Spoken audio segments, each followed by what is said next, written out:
God. But it's not something that can be imposed on us. It's only something we can fall for, in my opinion. But if we're aware of the attempts, the ideas of getting people disconnected from their bodies, our hearts, our relationship with God, if we're aware of the attempts to do that, we can see it so that we don't have to go into it and fall for it. And I think that's part of one of the big messages of this film tonight, right, is what can we do to stop this before it happens again? Because we've never had an opportunity like this to do that before. Yeah, I mean, history repeats itself, as you know, unless we learn from it. So I don't think we have to go through this again, because we all know we have a choice, the Great Reset or the Great Awakening. And I think a lot of people out there are choosing the Great Awakening. Well, I would love to thank you so much, JP, for stealing the microphone from 5 times August, our other great, amazing red carpet host, and for stealing Dell's seat. I appreciate you so much. Thank you so much for the work that you do. A huge thanks to Dell Bigtree, the team at the Highwire, the Plandemic series. Remember, you can go to plandemicseries.com or go to thehighwire.com to check it out. And it is the moment you've all been waiting for. There is a packed house and millions of people watching all around the world. It is time for the Great Awakening.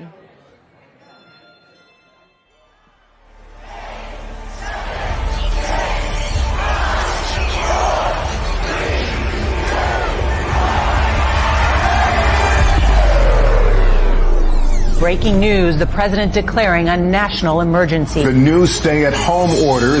We will shut you down. Don't think you can get on a plane or a train. This is a pandemic of the unvaccinated. And we will take you to jail. We've got to get them vaccinated. Or we will keep you in a facility longer. As the world was descending into synchronized tyranny, I began to ask myself, how did they get everyone to go along with this?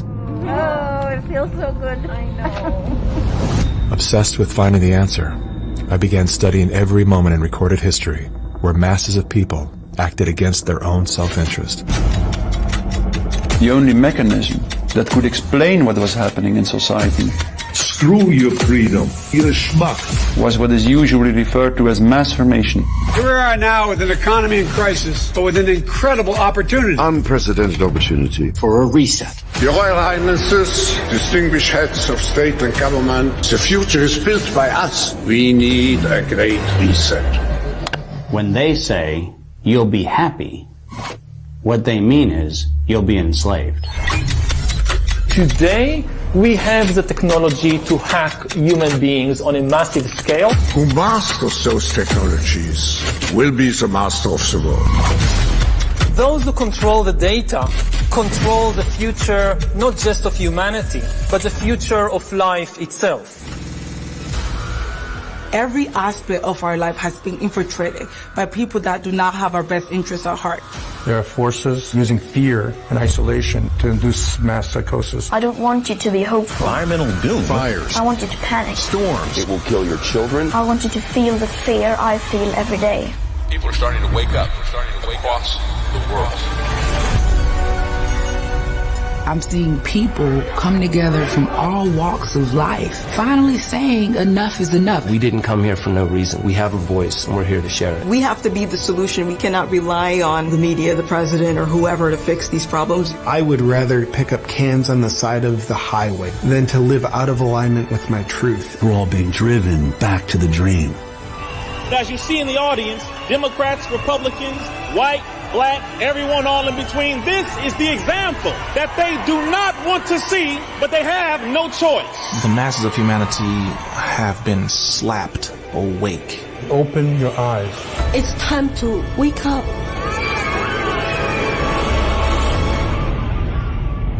This is the Great Awakening. People cannot go back into the Matrix now. A lot of people are trying to. They can't. Psst, pass it on. I've just seen a film that shocked the hell out of me. Plandemic 3 is phenomenal. The first one, the second one, and now this third one, I am blown away. You know, words cannot explain how awesome this movie is. It's a a total wake-up call. If you've never traveled outside of our border, then you may not know this stuff. I'd encourage everyone to see it, and I don't think anyone will regret seeing Plandemic 3. All walks of life need to see this film.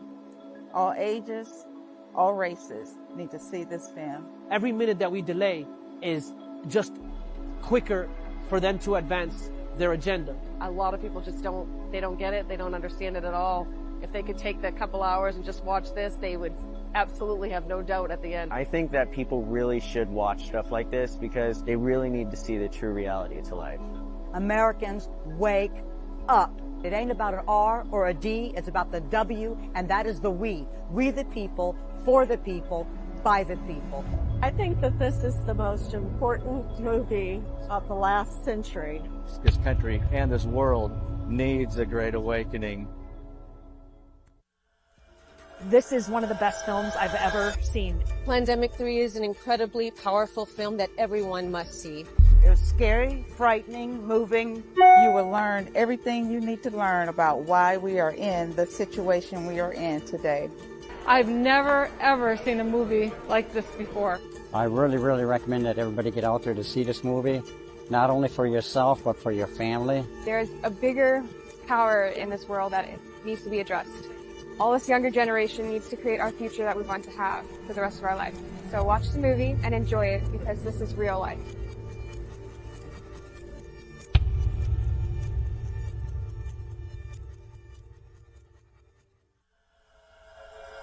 This is a documentary for those that are interested in the state of our nation. Makes me angry with myself for how duped and deceived I've been for all of these years. More people need to see this. I have to tell you guys, watch this. I loved it. It will inspire you. As an American, I'm talking to people out here. As Americans, love, light, go. See this documentary. Before we begin, here is a sneak peek of some of our upcoming projects. We are doctors saying what tens of thousands of silenced medical professionals from all over the world have not been able to say. A sad realization progressively, they don't have our best interests in mind. They're not doing their job. They're captured, they're paid off, they're corrupt. What we're seeing now, especially as a family doc, a lot of anxiety, PTSD. I've never seen so much fear, not only in our nation, but in the world ever. Some of us are not afraid to speak out because we don't have huge bills anymore. Others, newly in practice, with a big mortgage and medical school payments, it's scary. I think we need the truth. We need to investigate what happened here and how can we keep this from ever happening again. We've lost our connections. We're all feeling connected through online communities, but that's not ever going to replace having face-to-face conversation and having a hug. There's power in human connection. This message is for parents around the world, as well as those without children, who simply understand that the fate of our future will be determined by our upcoming generations and the quality of their education. If the past 3 years has revealed anything, it's that traditional schooling is failing our kids. Not only are they being deprived of learning real-world skills that help them survive and thrive our rapidly changing world, but in many cases, the ideologies that are being force-fed are doing great harm. As some of you may recall, last year I announced that I was directing 100% of the profits from the sales of my book to the building of a new education program. As promised, that program has been built. Kids who were selected to participate in the first-year pilot program are thriving in ways that none of us had anticipated. In fact, the word has gotten out, and we're currently receiving requests from all over the world to share our blueprint so that other families can replicate our program in their home or hometown.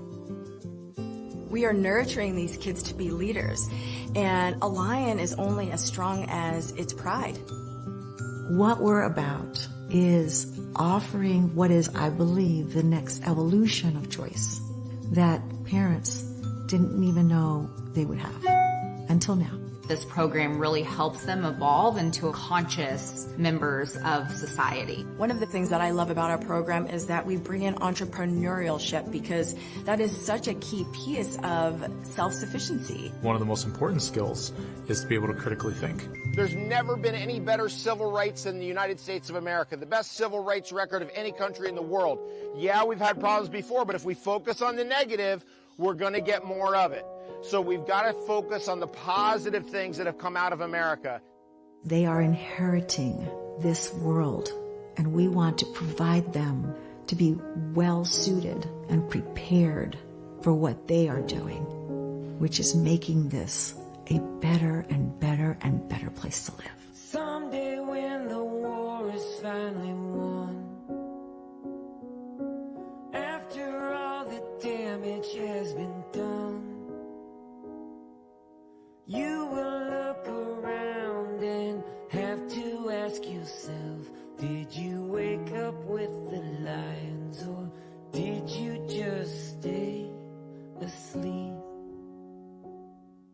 Our mission now is to build a new campus for ages 5 to 18 that will serve as the shining alternative to the destructive path our school systems are currently on. My production team will document the process, and together we will produce a full-length documentary that will be shared for free globally. This documentary will provide step-by-step instructions that will allow just about anyone, anywhere to create for their children what we've created for ours. As they say, it takes a village. If you care about our next generations and the future of humanity, please help us reach our goal by contributing to our fundraising campaign. Thank you. Wake up from the hate and wake up to the cries. Wake up as a warrior fighting for what's right. So will you wake up with the lions or will you just stay asleep? Ladies and gentlemen, honored guests and truth seekers, welcome to this groundbreaking film premiere. We extend our heartfelt gratitude to our esteemed sponsors whose unwavering support has made this night possible and free for all. Tonight, we unite in pursuit of truth and a better way forward. Remember that this is not just a cinematic experience. It's a catalyst for change. Please give your attention to the courageous companies whose belief in freedom helps to propel our mission.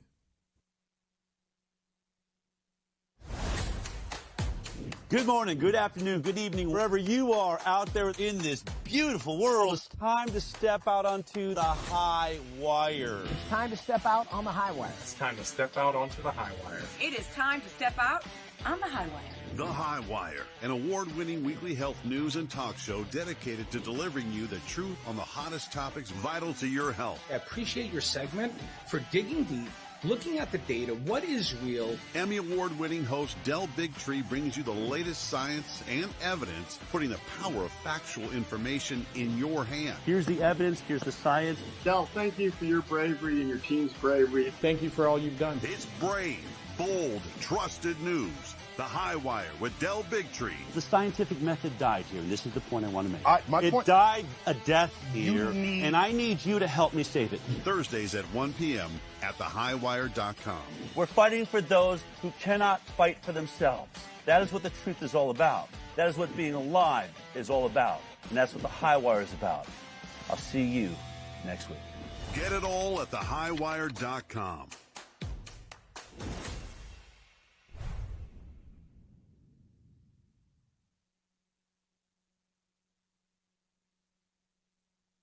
Jesus said, give to Caesar what is Caesar's. Did you know that you already pay Caesar and that there is an imposter pretending to legally tax you without any law forcing you to do so?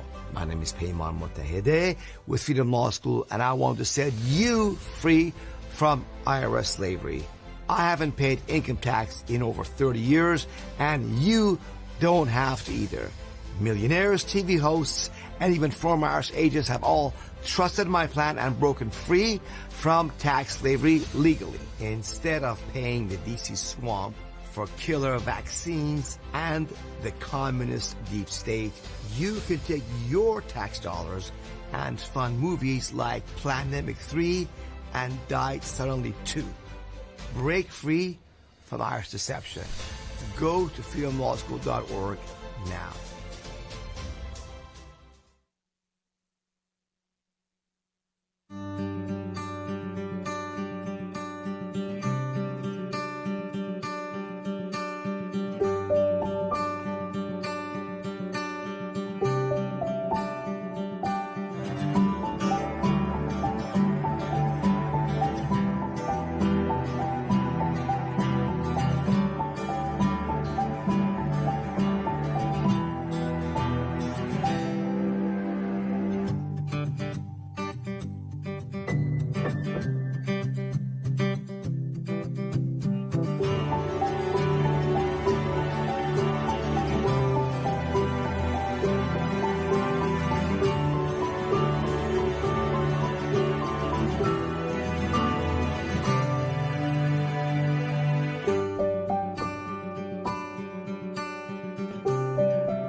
In a time when truth is censored, one name stands out.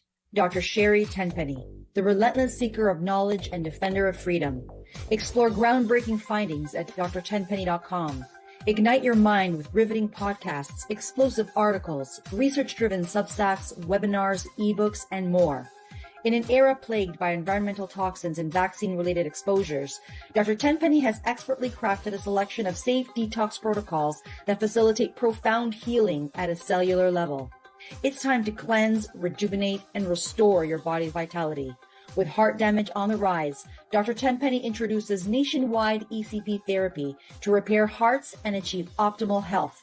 Seize the opportunity and embrace the wealth of resources, information, and health recommendations awaiting you at drtenpenny.com and become a Tenpenny Podcast member to join our mission in the quest for uncensored truth, the health of our nation, and medical freedom. Very soon, the U.S. dollar could be facing a collapse.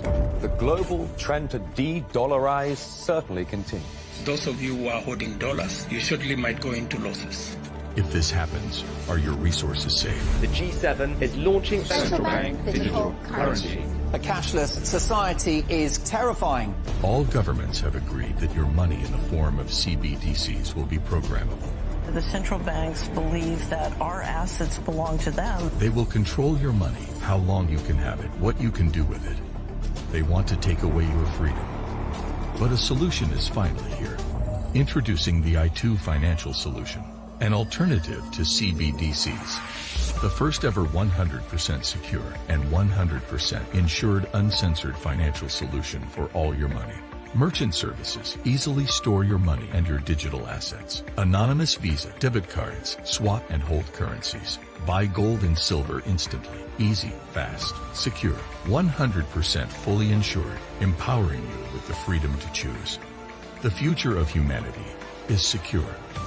The I2 Financial Solution. Sign up for early access only on Infinite TV/I2 now.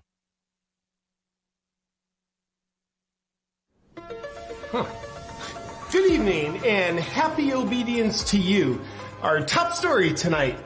Why are young people dying suddenly all the time? It must be old age. Moving along. In other news, the nation continues to be plagued by dangerous conspiracy theorists who are spreading baseless, false claims that there's something called natural immunity. While there's certainly no science to substantiate this harmful misinformation, the conspiracy theorists believe what they call God just gave them this alleged natural immunity. These extremists with a lion-like mentality are being rather non-compliant with our pharmaceutical business plan, and that's not good for anybody, especially our shareholders. So don't be a moron, and for God's sakes, please don't be a lion.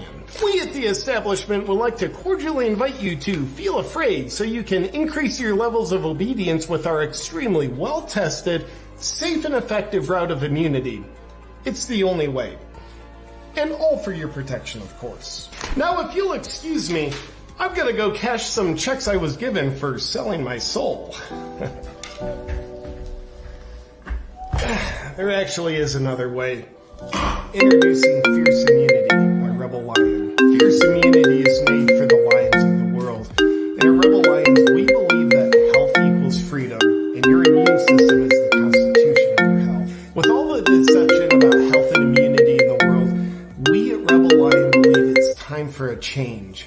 That's why we bring integrity down to the molecule. Every ingredient in Fierce Immunity has a precise purpose, and also how our ingredients synergistically work together contains a sacred code of sorts that unlocks mechanisms in your body so it can help repair and strengthen your immunity. If you're someone who doesn't want to leave your health and well-being to the mercy of all the deception out there, you are a Rebel Lion, and you're in the right place. I'd like to invite you to grab a bottle of Fierce Immunity or become a subscriber today at getfiercenow.com. And for a limited time, you can save 20% by using the discount code FIERCE20. It's time to get fierce.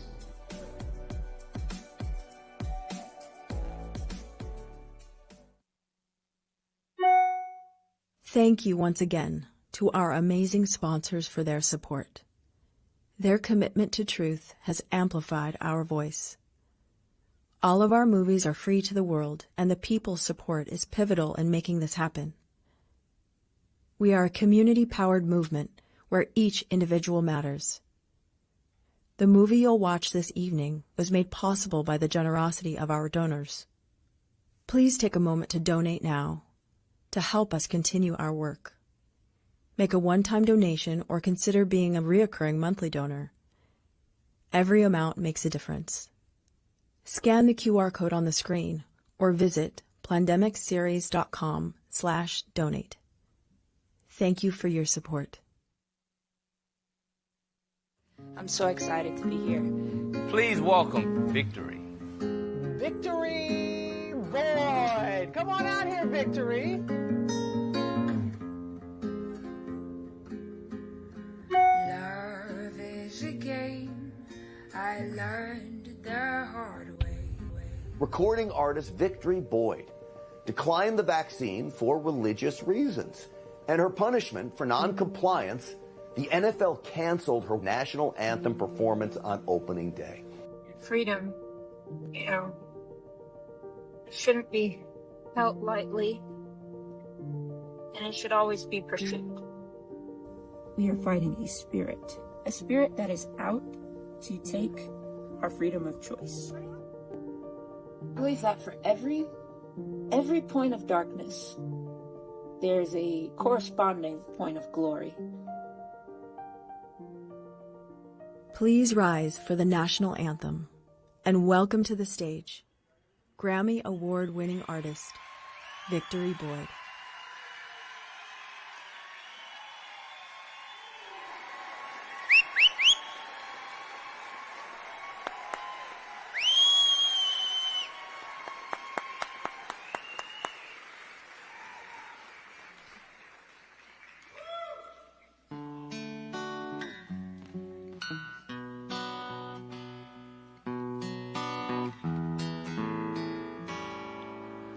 Oh, say, can you see by the dawn's early light what so proudly we hailed at the twilight's last gleaming,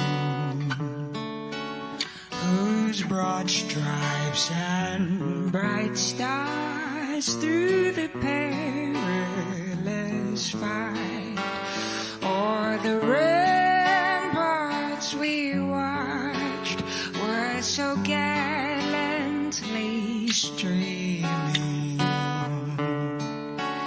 and the rocket's red glare, the bombs bursting in air, gave proof through the night that our flag was still there. Oh, say does that star-spangled banner yet wave o'er the land of the free?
political party you identify with, you are welcome here. Whatever color, culture, or creed you identify with, you are welcome here. If you are vaccinated or unvaccinated, you are welcome here. Now look around. Look around at these faces in this crowd. Take a good look around. This is America the Beautiful. And it's worth fighting for. You are worth fighting for. Your children are worth fighting for. Our freedom is worth fighting for.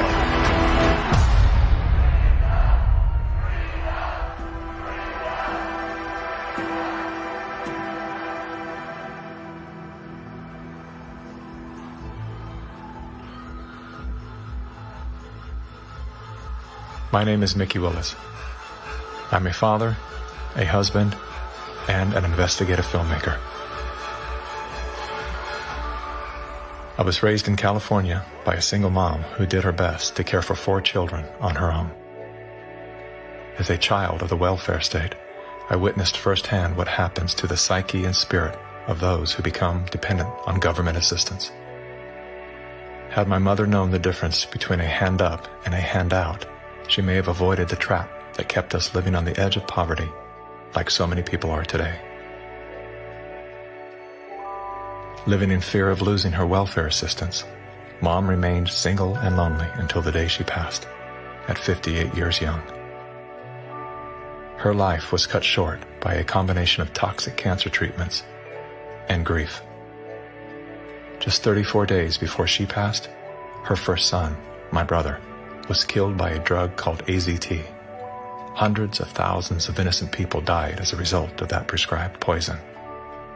The pusher of AZT was none other than Dr. Anthony Fauci.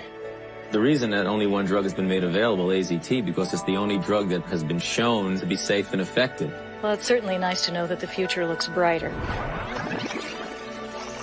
30 years later, there he was again. Same script, same actors, same performance. These are safe and effective products. Knowing what that man had done in the 80s and 90s, I couldn't believe he was still in a position of such power.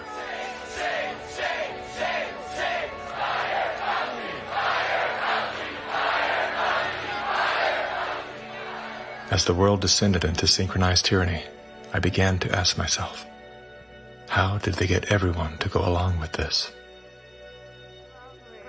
Oh, it feels so good. I know. Obsessed with finding the answer, I began studying every moment in recorded history where masses of people devolved into a state of self-destruction.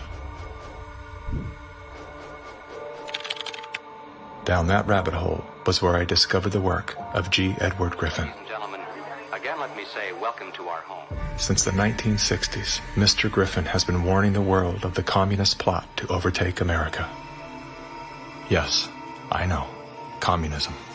Mr. Gorbachev, tear down this wall. That thing we've all been told fell with the Berlin Wall. How do you measure such an astonishing moment in history?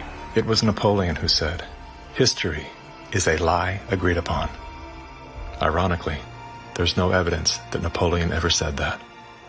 As we're about to discover together, much of our history has been rewritten to serve an agenda that up until recently was invisible to the average person. Average, like this guy. Everyone's talking about the necessity for change right now, particularly here in the U.S. Over the past few months, as a filmmaker, I've had the honor of documenting the political revolution. That was me in 2016, the year of my political awakening. Come on board the political revolution. I was touring with the Bernie Sanders campaign, creating media to help his grassroots movement grow. At that time, I knew very little about socialism and even less about democratic socialism. As it turned out, I wasn't the only one.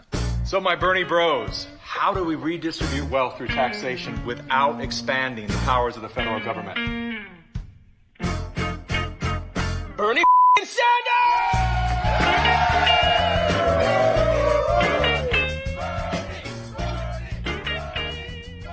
As confusion set in, I began turning my questions inward. Are they hypnotized? am I hypnotized? That question, that one simple question, activated some strange sort of faith healing. Suddenly, I could see. How did I not see this before? There were so many red flags. The only solution is communist revolution. The only solution is communist revolution. The only solution is communist revolution. That's right, we need communism. That's what we need.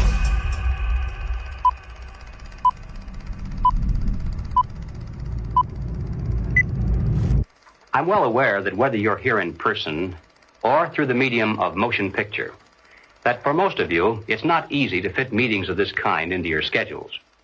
But the fact that you are here indicates that you do have an interest in the subject.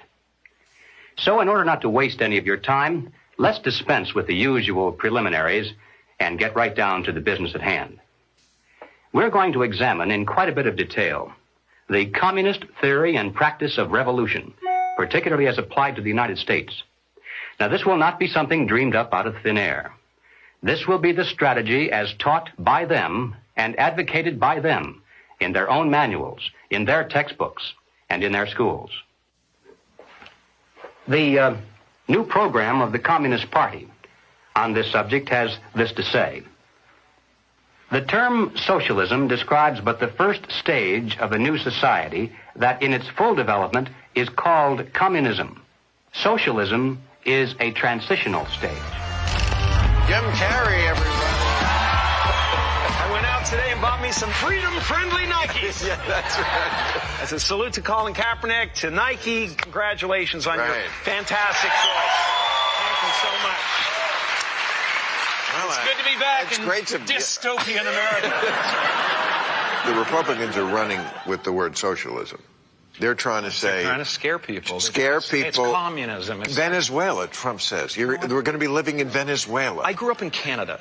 I'm here to tell you that this bullshit line that you get on all of the political shows from people is that it's a failure. The system is a failure in Canada. It is not a failure in Canada. I never waited for anything in my life. I chose my own doctors. My mother never paid for a prescription. It was fantastic. And I just got back from Vancouver, and I keep hearing this, like, Canadians are so nice. Canadians are so nice. They can be nice because they have health care. Because they have a government that cares about them. In Canada, the authorities say it's now a state of emergency. Riot gear swept through Canada's capital. Today, police in Ottawa used batons and pepper spray. They just trampled on me. Look what you did to her! Medical wait times in this country are longer than ever. The cost of living just keeps climbing. There's a socialist coup unfolding in Canada, and we taxpayers are funding it. In the recent years, a lot of Canadians have been watching their once well-regarded country become what some are even calling tyrannical. A country previously hailed as the most free and democratic in the world. Now, the People's World, the official West Coast newspaper of the Communist Party, ran this rather interesting editorial. What is needed now is an effort that begins to approximate the magnitude of the problem. As a minimum, such a program should demand massive emergency action by the federal government. The federal government has invoked the Emergencies Act. As of today, a bank or other financial service provider will be able to immediately freeze or suspend an account without a court order. If you are involved in this protest, we will actively look to identify you and follow up with financial sanctions and criminal charges. Banks have already started to freeze the accounts of people involved in the protest. Please get out. Immediately get out. Intimidating people in a church during the Passover. Unbelievable. Growing up under communist dictatorship, I have been warning Canadians that that's what's coming. I could smell it. I could see it at every corner. We will not put up with this anymore. We are fighting back. Protests, public protests are an important part of making sure we're getting messages out there, but using protests to demand changes to public policy is something that I think is worrisome. Okay. So here we have the Prime Minister of Canada saying that, yes, we have a highly functioning democracy and they have the right and freedom to protest. However, if those protests are used to demand change in government policy, then no. The small fringe minority who are holding unacceptable views that they're expressing.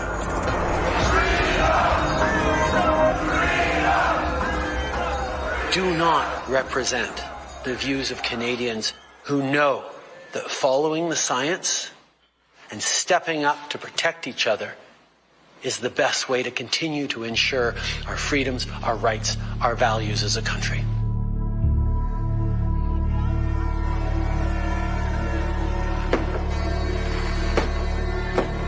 Liberal Prime Minister Justin Trudeau claims to be following the science, but Trudeau's science often comes in the form of this bizarre authoritarian technocracy.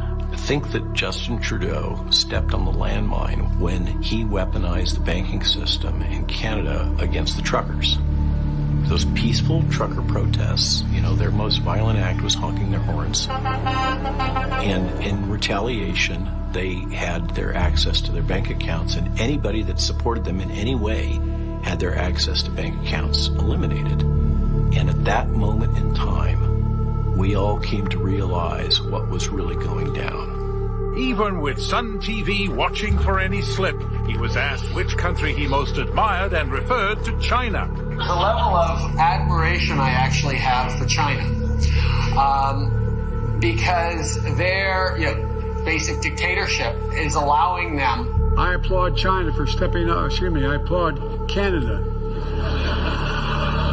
You can tell what I'm thinking. A prime minister who openly admires the Chinese basic dictatorship, who tramples on fundamental rights by persecuting and criminalizing his own citizens as terrorists just because they dared to stand up to his perverted concept of democracy, should not be allowed to speak in this house at all. Mr. Trudeau, please spare us your presence. Thank you. Canadians know where I stand. This is a moment for responsible leaders to think carefully about where they stand and who they stand with. While Justin Trudeau makes a compelling case study, he is not the only dictator on the rise. Under the new rules provided by the COVID-19 emergency, many other elected leaders were empowered to show their true colors.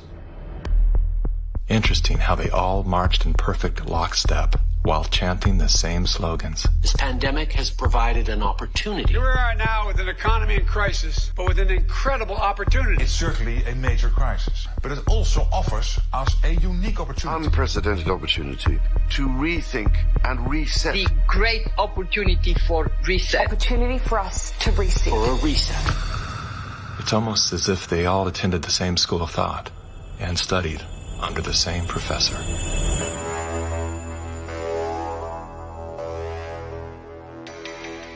Some people would say this revolution is characterized by the fight of robots against human beings. And we will win this fight. Professor Klaus Schwab was born in 1938 in Ravensburg, Germany, where Nazi crimes against humanity were committed. His father, Eugene Wilhelm Schwab, was the managing director of Escher Weiss Ravensburg, a company that used slave labor to manufacture weapons of war for the Third Reich. While Klaus's father was at the helm, the Nazi Party awarded Escher Weiss Ravensburg the title of National Socialist Model Company. Years later, Klaus Schwab joined the board of directors at Escher Weiss Ravensburg, where he played a key role in the development of South Africa's nuclear weapons program during the darkest years of the racist apartheid regime. Today, Klaus Schwab is the founder and executive chairman of the World Economic Forum. If you'd like to meet the people who are supposed to repair the state of the world, or give a piece of your mind to the bankers who helped get us into this mess, we can tell you where to find a lot of them. The World Economic Forum. Founded in 1971, the World Economic Forum is an international private organization which receives billions of tax-free dollars from its members and their global enterprises. Every year, the WEF brings together its members with world leaders, big pharma executives, tech titans, Hollywood celebrities, media personalities, and internet influencers to meet in the secluded mountains of Davos, Switzerland. It is a tiny town folded into the Swiss Alps, a village where you could bump into Bill Clinton, Bill Gates, the head of Google, and the Queen of Jordan, all in one place. A lot of reporters cover the forum, but few get inside. It turns out there are two Davoses, one you see and one you don't. After hours, there are hundreds of private parties where deals are done. People who can't be seen together in public can meet here. Your Royal Highnesses, Excellencies, distinguished heads of state and government, the future is built by us, by a powerful community as you here in this room. Klaus Schwab, the founder of the WEF, is particularly upfront and even proud of his ability to shape and influence world politics.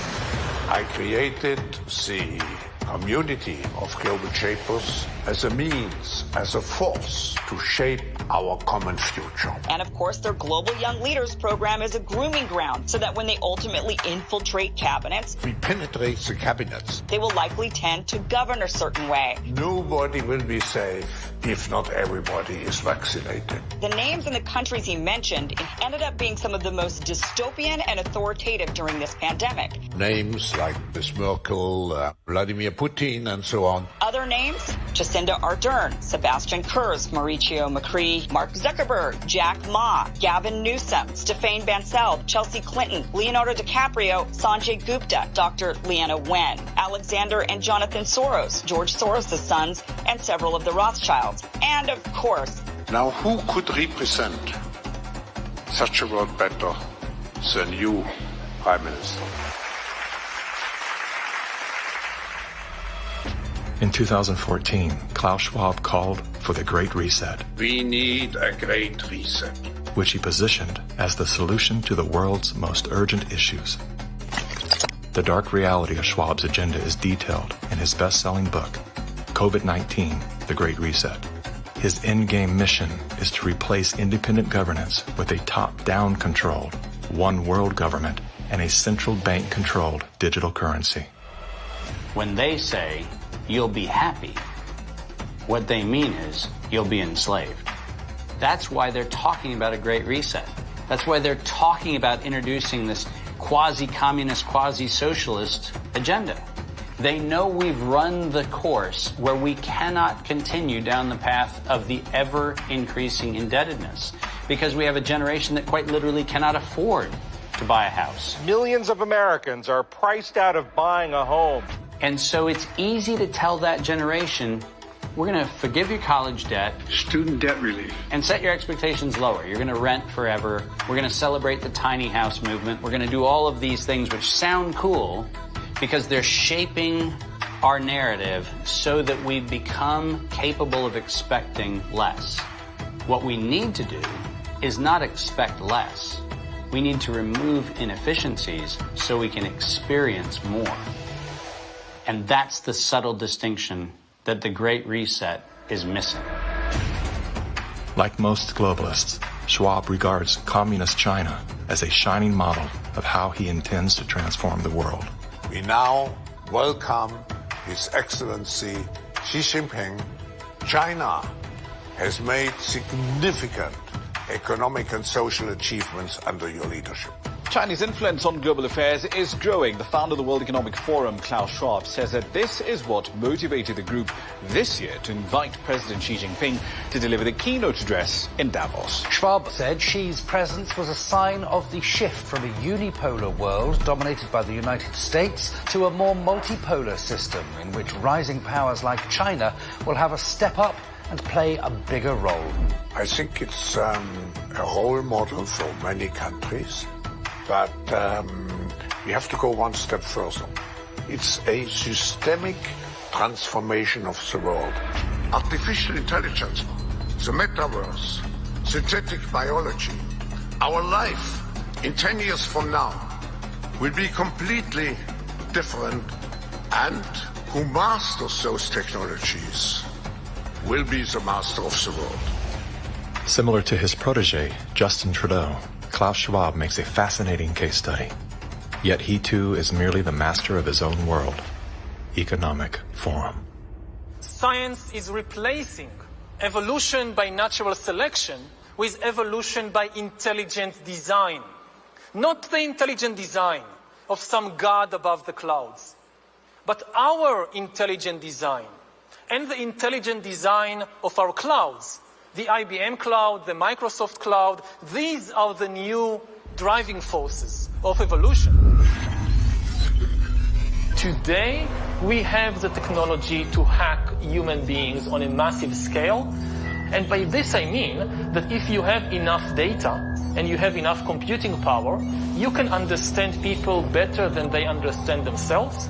And then you can manipulate them in ways which were previously impossible. You know, the whole idea that humans have this soul or spirit and they have free will, that's over. Now, how exactly will the future masters of the planet look like? This will be decided by the people who own the data.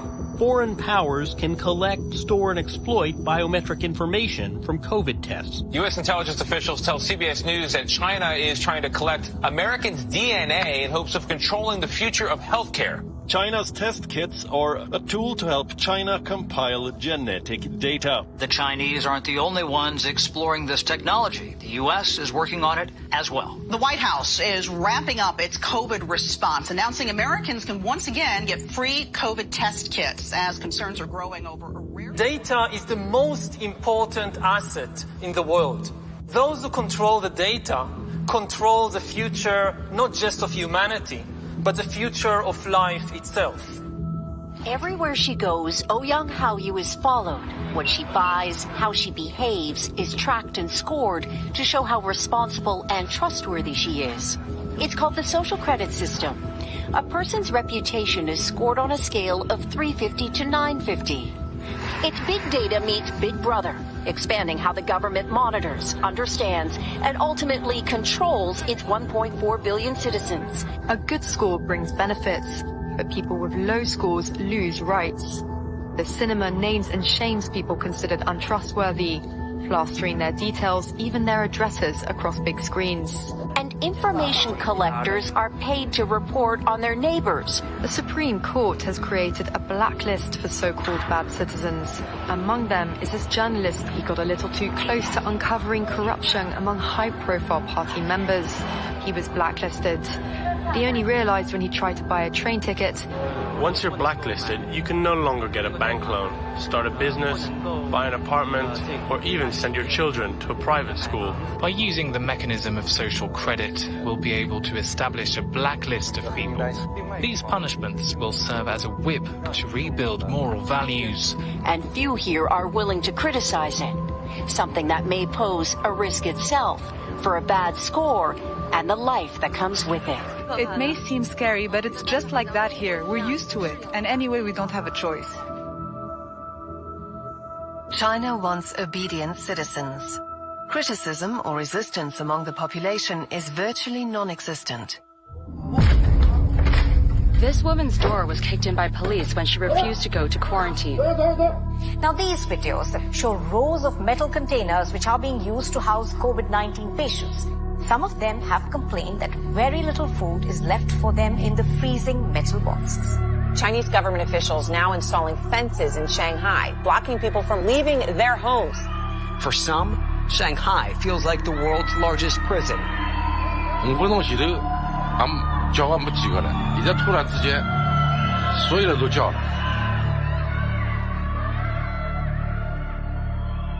How does a handful of autocrats gain total control over a population of 1.4 billion? I have 2 master degrees, one in clinical psychology, one in statistics. And at the beginning of the crisis, I started to study the statistics a little bit. The initial mathematical models and the initial statistics all had dramatically overrated the dangerousness of the virus. That was the moment when I started to think how it was possible that an entire society and an entire population was in the grip of a narrative which in many respects was blatantly wrong.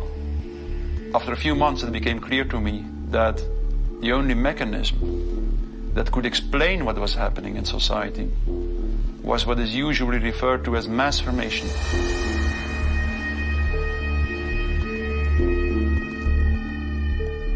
Mass formation is identical to hypnosis. And this term refers to a specific kind of group formation, which has very special characteristic effects at the level of individual mental functioning. And one of these effects is that an individual that is in the grip of mass formation typically lose every capacity to take a critical distance from what they believe in, from what the group believes in. You would think it would be people with lower IQs that would be more susceptible to this, but it seems to be the other way around. Are you seeing this? I have seen this, and it does seem to be predicted by educational status and IQ. We look to be verified for our belief system, right? And so a doctor goes to the CDC. The CDC says this is true, it must be true, I'm staying in that zone. It's actually people outside of the system go, well, I want to challenge the CDC here for a second. Where's this study come from? Where's it, and that's what I do. All of these people were kept out of the conversation. All I can comment and you were wanting me to sign onto a social contract where the scientific method isn't being used. I'm not interested in medical pedigree. I'm interested in medical consensus. People who are highly intelligent tend to go and get a lot of degrees. Those people have spent so many years in institutions to get those degrees that they have developed a trust and confidence in not only the educational institutions, but those that support them, which are largely government bodies. And so they start from the place of, if it's told by the university, by the government, it's probably going to be true. What I've learned about science is that it's really they're looking at like a fragment of the world, and it's all they see. It's all they're looking at. The world, they don't see the world. So I think that there's a disconnect between people who are smart and have lots of degrees with actual reality, with the lived experience of nature, of life, that you don't see with people who are actually working with their hands outdoors all of the time. A mass formation typically emerges in a society when very specific conditions are met. First and for all, the most central condition is a major part of the population needs to feel lonely.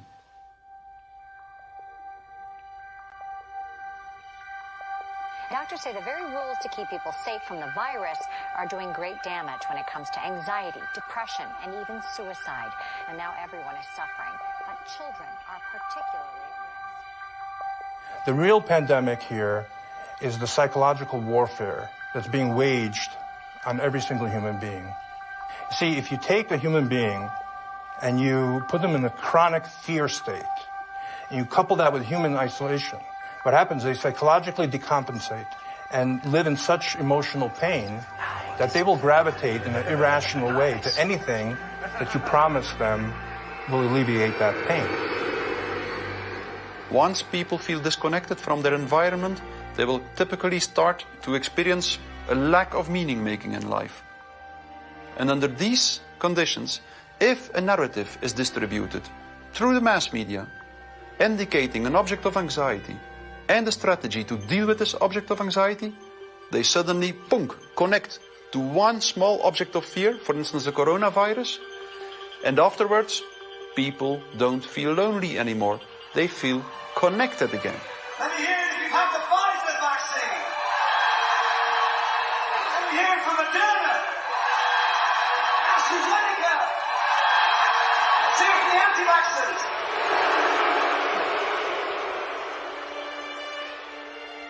The new kind of social bond is highly problematic, just because the connections between the individuals even deteriorate more, and the bond between the individual and the collective becomes stronger and stronger and stronger, which make them willing to sacrifice everything for the collective. Its health, its wealth, the future of its children, everything. Something else that is really characteristic of individuals in mass formation is that they become radically intolerant for dissonant voices. The people who are not getting vaccines, it's time to start shaming them. What else? Or leave them behind. Vaccinated person having a heart attack? Yes, come right on in. We'll take care of you. Unvaccinated guy, rest in peace, Wheezy.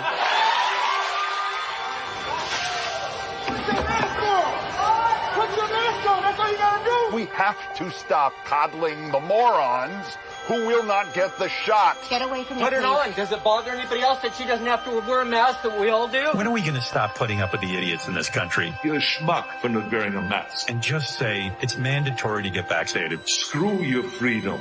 People who do not go along with the masses are stigmatized, and in the end, the masses are inclined to destroy the people who do not go along with them, and they do so as if it is an ethical duty to do so.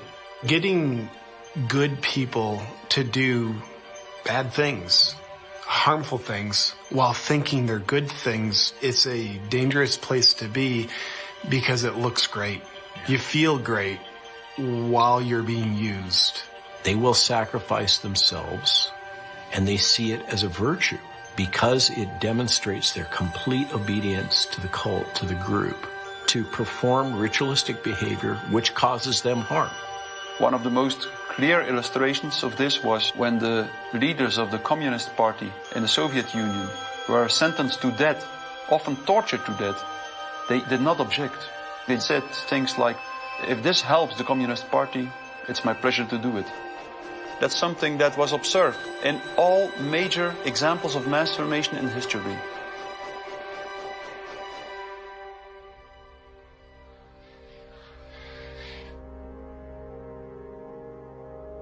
I was born in communist China 2 years before Mao started his Cultural Revolution. So we had to be indoctrinated and chanting slogans and holding Chairman Mao's little red books to say long live Chairman Mao, long live Communist Party. Inspired by Soviet Union dictators Vladimir Lenin and Joseph Stalin, China's communist leader, Mao Zedong, borrowed from the playbook of the Russian Revolution. To fight anti-communist forces, Lenin organized a military branch of his Communist Party, known as the Red Army. Following suit, Mao branded his army the Red Guards. However, Mao's soldiers were not enlisted from his military. His Red Guards were made up of high school and university students. So he used young people to start Cultural Revolution, to top down statues, burning all the buildings, and demonize all religions, going after all dissident voices, and to turn all the Chinese against each other, family turn on each other, neighbors turn on each other. Chairman Mao, as he was known, was deeply influenced by Lenin's ideas on Marxism and revolution, and often praised Stalin as a great leader. He started his Great Leap Forward campaign in the 50s and killed 2 million landlord owners. 40 million to 60 million people estimated starving to death. The people were trading their children's dead bodies to eat, to survive. Cannibalism was everywhere. Through war, torture, execution, and famine, Chairman Mao caused the death of 80 million innocent people, making him the deadliest dictator of all time. China shaved the heads of women, put them all in unattractive asexual clothes, did the same thing for the men. This technique has been used in the 20th century by every totalitarian regime. The Mao wanted to create a genderless society. That's why girls like me could not wear beautiful clothes and could not do makeup. We have to just look like boys, unisex, no gender.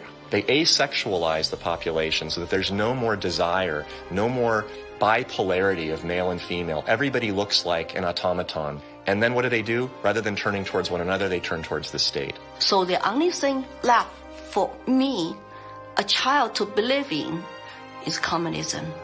And Mao was the new God.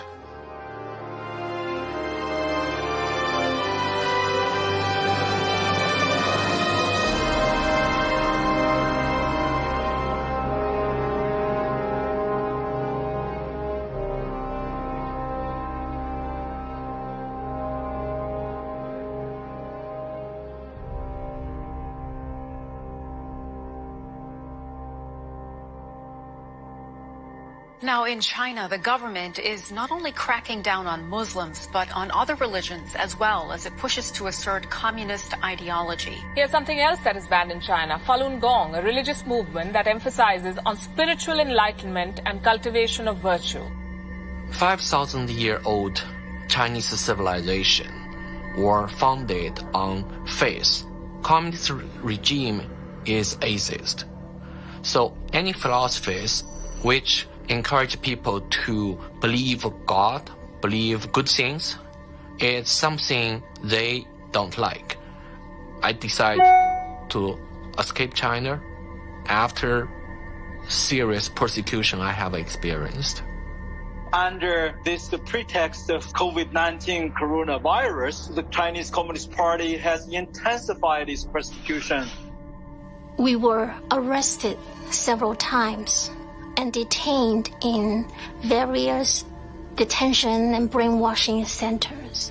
Over the past few years, a vast network of camps has been built across Xinjiang. A series of classified bulletins show how easy it is to be singled out by the Chinese government for education and training. The U.S. Defense Department says as many as 3 million are being forcibly detained in re-education and forced labor camps. China calls them thought transformation camps built to prevent extremism from spreading, but reports indicate they're more like prisons. When I was detained in detention center, I was handcuffed and hung over a radiator pipe with my toes barely touching the ground. And I was hung over there for 3 days. The CCP guards brought 4 male detainees into my cell and began one of the worst experiences of torture. And on the brink of death, I realized I could do nothing but turn to my belief. So I prayed to be saved. Moments later, one of the 4 male detainees suddenly fainted on the floor, which interrupted the torture.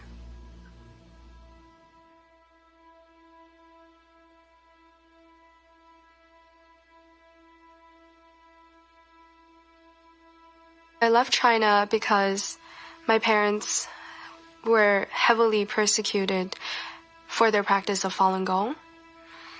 From age 1 to age 5, my grandparents were taking care of me because my parents, they were always inside some dark cells being tortured.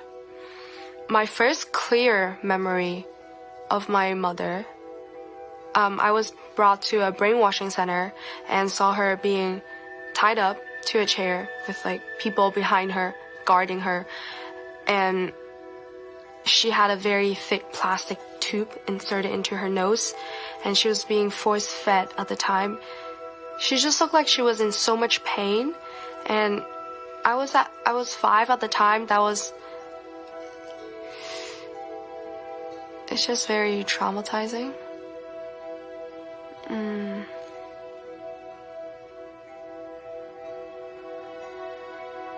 My school principal actually came to me several times and told me not to be a part of my parents and to report any activity that my parents would do.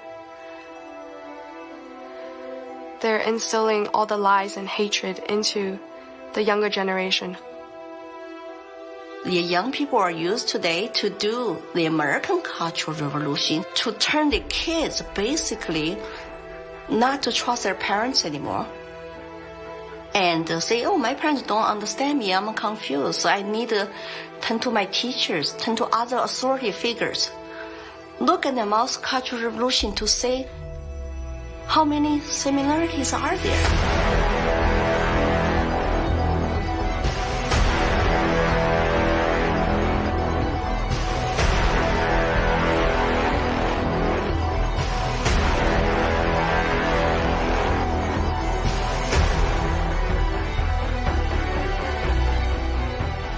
Communism will win.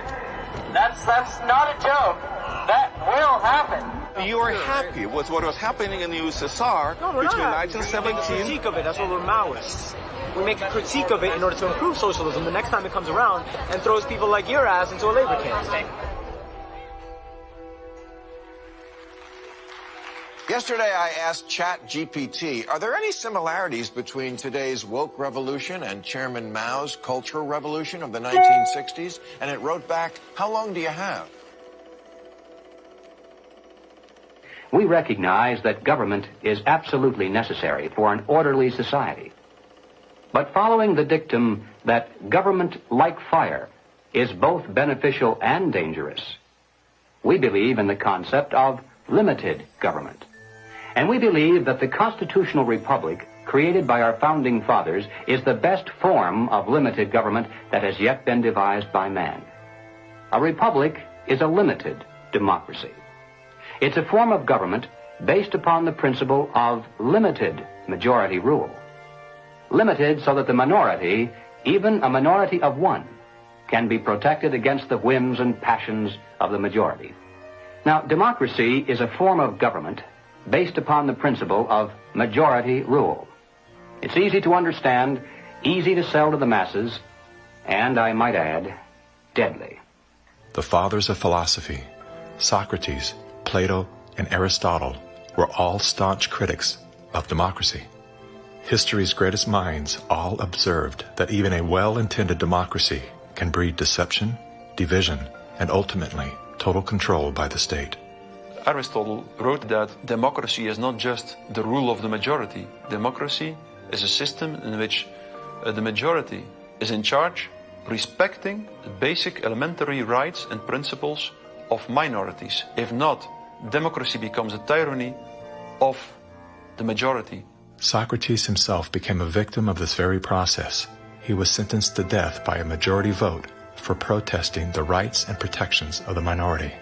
This country was founded on the principle that the individual is sovereign over the institution of government. And it's about a philosophy of governance that says that you are a free individual, or a philosophy of governance that says you're serf and you're subject. We have inalienable rights just by virtue of being human. And so their primary responsibility as the government is to protect those rights. These aren't rules to govern me, they're rules to govern the government. Like what you are and are not allowed to do to me. We are a constitutional republic with a representative democracy, so people do vote, but we have a separation of powers. So if you majority vote to eat you for lunch, the Supreme Court can say, no, you cannot. And how do you protect the minority from the majority? You write down a set of rules on a piece of paper. You say, this we can do, that we cannot. At the top of the paper, you write the word Constitution. And then everyone agrees to follow the rules no matter what the temptation. And when you're finished, you've created a constitutional republic. It was Thomas Jefferson who said, "The republic is the only form of government which is not eternally at open or secret war with the rights of mankind." Now, we hear a lot of talk today about right-wingers, left-wingers, extremists, and moderates. The political spectrum concept, if it has any meaning at all, is a measurement scale showing all the variations in government. Now, the extremists at the zero end would be those who advocate no government at all, the anarchists. The extremists at the other end would be those who advocate total government. And who are they? Well, the communists, of course. But also the Nazis, the fascists. No matter what they may call themselves, if they advocate total government control over the people, they are all, by definition, totalitarians.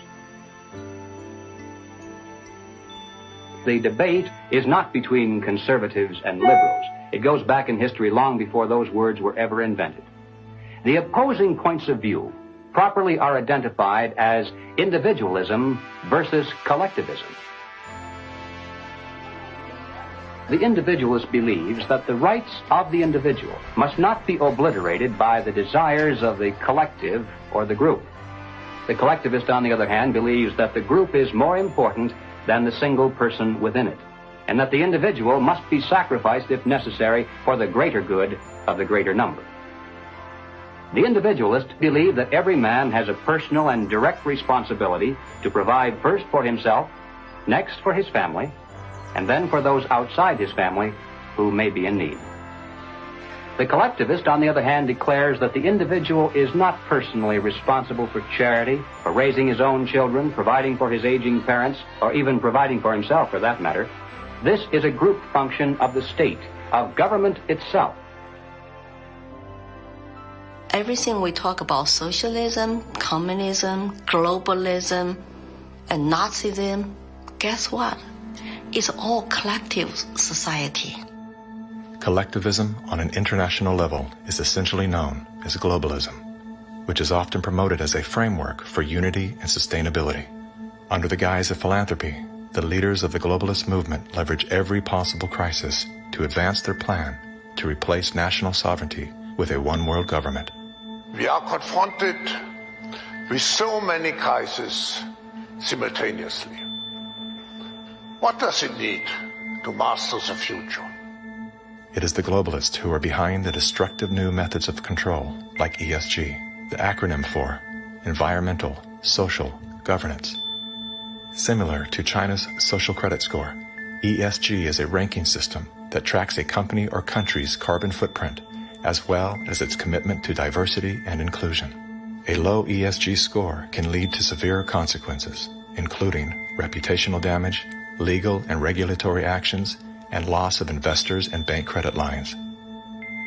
Within the last decade, numerous nations and thousands of major brands have been coerced to adapt to the ESG program, and today, many of them are paying the price. In 2018, the World Economic Forum published an article on its website entitled, "How We Will Make Sri Lanka Rich by 2025. That article was removed once it became known that food prices in Sri Lanka had nearly doubled and that millions of their citizens were facing starvation. Now, what caused this? Farmers protested and asked the government to work with them on slowly improving farming practices to be more environmentally friendly rather than implementing harsh bans. But the government was more interested in maintaining a high ESG score with its creditors like BlackRock. As a result, food production dropped drastically, with farmers expecting crop losses of 85%. The country had to begin spending money on importing food when it was previously self-sufficient. Sri Lanka is a cautionary tale. What's happening there could be a foreshadowing of what's in store for us if we don't take heed and learn some lessons. The Dutch government was one of the first to sign on to the ESG system. Dutch farmers pleaded that the rush to adapt to extreme new regulations would result in the destruction of the country's food supply. The Netherlands is the second largest agriculture exporter in the world, earning the title of the tiny country that feeds the world. A collapse of their system could trigger a global food crisis. Yet, the Netherlands Prime Minister continued to persecute Dutch farmers until they were forced to revolt. Where do you find still such a prime minister in the world? You find it in the Netherlands, and it's Mark Rutte.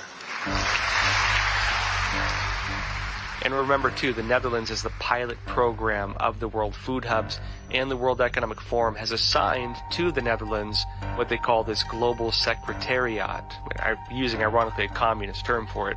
Klaus Schwab's golden pin-up boy, Prime Minister Mark Rutte, is busy fulfilling the agenda of the World Economic Forum's Great Reset by turfing farmers off their own land. Perhaps the most important lesson I've learned in my years as Prime Minister of one of the world's most outward-looking trading countries is that national interests are often best served by international cooperation.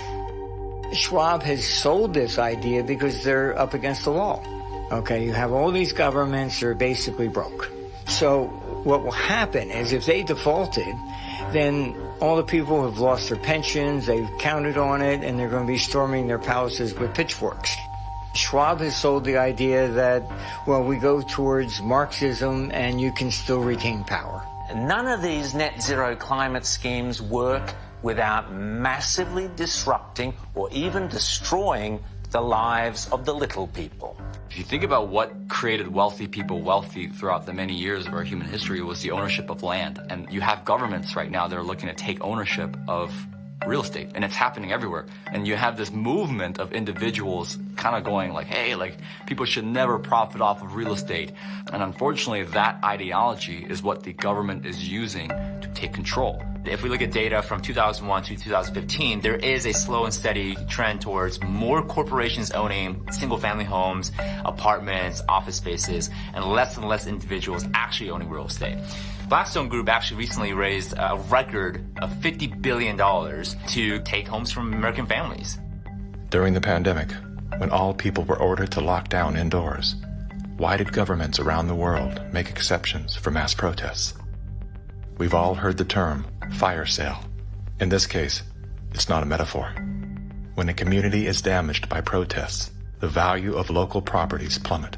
Investors then gobble up the devalued real estate for pennies on the dollar.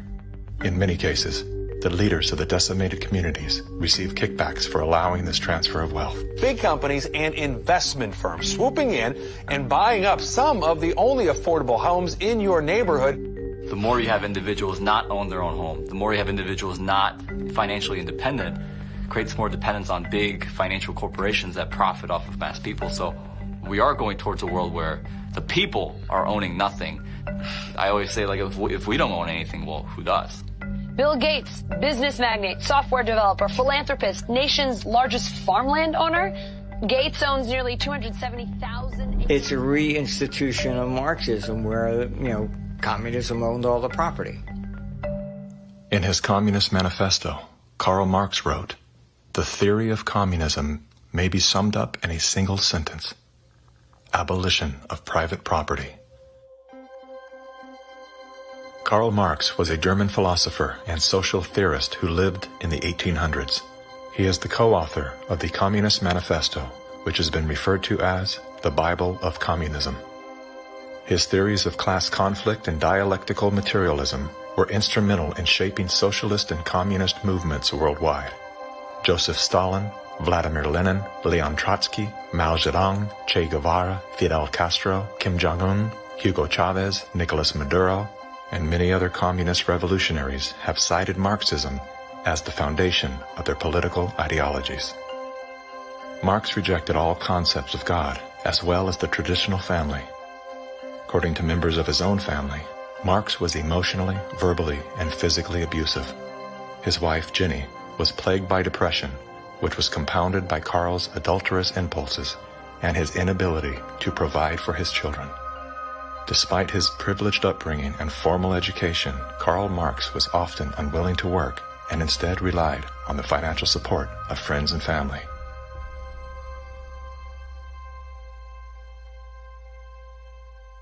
In 1943, the following directive was issued from party headquarters to all communists in the United States. It read, "When certain obstructionists become too irritating, label them as fascist or Nazi or anti-Semitic. In the public mind, constantly associate those who oppose us with those names which already have a bad smell. The association will, after enough repetition, become fact in the public mind." The founding fathers were racist, misogynist, fascist political party, radicals on the far right, anti-Semitic, xenophobic, transphobic, Uncle Tom's white supremacist, domestic terrorist, neo-Nazi organizer, Nazis. You are an anti-vaxxer. Anti-vaxxers. Racist. Name calling is their number one bullying tactic, and they apply it unremittingly to anyone who questions their dogma or says something they find unacceptable or offensive. As early as 1928, the communists declared that the racial differences among our people constituted the weakest and most vulnerable point in our social fabric. By constantly probing and straining at this one spot, they calculated that eventually the cloth could be torn apart and that Americans could be divided, weakened, and perhaps even set against each other in open combat. They said in no unmistakable terms that the Negro people, because of their social status and their predominant working class composition, offered greater revolutionary possibilities than any other cross-section of the population. How do we get out of this mess? Revolution, nothing less. Revolution, nothing less. Revolution, nothing less. Revolution, nothing less. Revolution, nothing less. The communists call not only for extensive chaos within the cities, the plan is for raging fires from one city to the next. The average American, they say, soft and decadent, when he sees billows of black smoke rising from one horizon to the other, when at night the only light he has to see by is the flickering red from flames leaping into the sky, he'll become paralyzed with fear and panic and do nothing to interfere with the guerrilla bands as they strike at the community's power centers. To justify violence, they have to be able to claim that they're liberating people. And if people are to be liberated, then it's necessary to go through the motions, at least, of pretending that they have a right to form a nation of their own. The Communist Party called for their liberation, to break away from the United States and to set up their own nation within our borders. Activists now control a barricaded area. It's been called an autonomous zone. They want it to be free of capitalism, state authority, and police. To take the United States, all of the United States, it'll be necessary, they say, to involve white people as well as black, and in general, to escalate the revolution in America from race war to class war. Feed the rich and feed the poor. This is class war. Now, when they talk about pressure from above, they mean using their people and their influence within the very government marked for takeover to bring forward official recommendations for legislation. The recommendations, of course, are offered supposedly as solutions to national problems, but when passed into law, their only real effect is to vastly increase the power of government and to move the country that much closer toward the ultimate goal. The pressure from below, then, involves using their influence over the various mass membership organizations of the country to create the appearance of great popular support for these recommendations. Of course, the members of those organizations must never suspect that they're being used to promote the communist program. Now, the silent majority, the average person, is caught right in the middle. He looks above and sees highly respected spokesmen for government calling for socialist legislation. He looks below and sees mobs of demonstrators shouting for the same thing. He says to himself, has everyone gone crazy, or is it me? Now, he's still in the majority, of course, but he doesn't know it. He thinks he's helplessly outnumbered, and he bows to what he thinks is the democratic will of the majority. Here's an interesting thing I've noticed is even with a lot of these ideologies, right, with what people call these days, woke, if people were these horrible, awful, bigoted, racist, xenophobic, whites, but like, it wouldn't even work. The only reason it even works is because people are so compassionate that they, I want to make sure I use the right words and I say the right phrases. So you're actually weaponizing the fact that people are decent people, and you're taking that compassion and you're targeting it at, this is the group of people who you should be angry at. They weaponized human compassion. We mustn't kid ourselves into thinking that the communists have placed their agitators only into the black communities. They're working both sides of the street. They want hatred, violence, and bloodshed between the races, and they don't care how they get it or whom they use, even children if necessary. My young comrades. Hi. This is my way of figuring out if you've been tainted by the patriarchy. Patriarchy? Oh! This looks creepy. It looks creepy. Why? There's just like this thing about white people that just makes me be like... Oh, looks like Donnie got a full cookie. Because he's a white man. Say it with me. Structural racism. Yeah! You may have wondered why the Communist Party has been a staunch supporter of the drive to place a black studies curriculum into our high schools and colleges. The reason becomes obvious the minute you take a look at the textbooks and the study guides. Schools are now radicalizing our kids. I mean, this is the volume of the book from Critical Race Theory, and it literally says here, whiteness is a bad deal, and it has a symbol of Satan. You gonna deliberately teach kids this white kid right here got it better than you because he white? You gonna purposely tell a white kid, the black people are all down and suppressed? How do I have 2 medical degrees if I'm sitting here oppressed? Not only is it in the schools, but it's in the workplace, it's throughout society. It's destroying this country. If this continues, we will look back and be responsible for the dismantling of the greatest country in the world by reverting to teaching hate and that race is a determining factor on where your destiny lies. Thank you. Sarasota School Board Chairwoman, what has been the worst of what you've had to deal with in terms of community or parental reaction?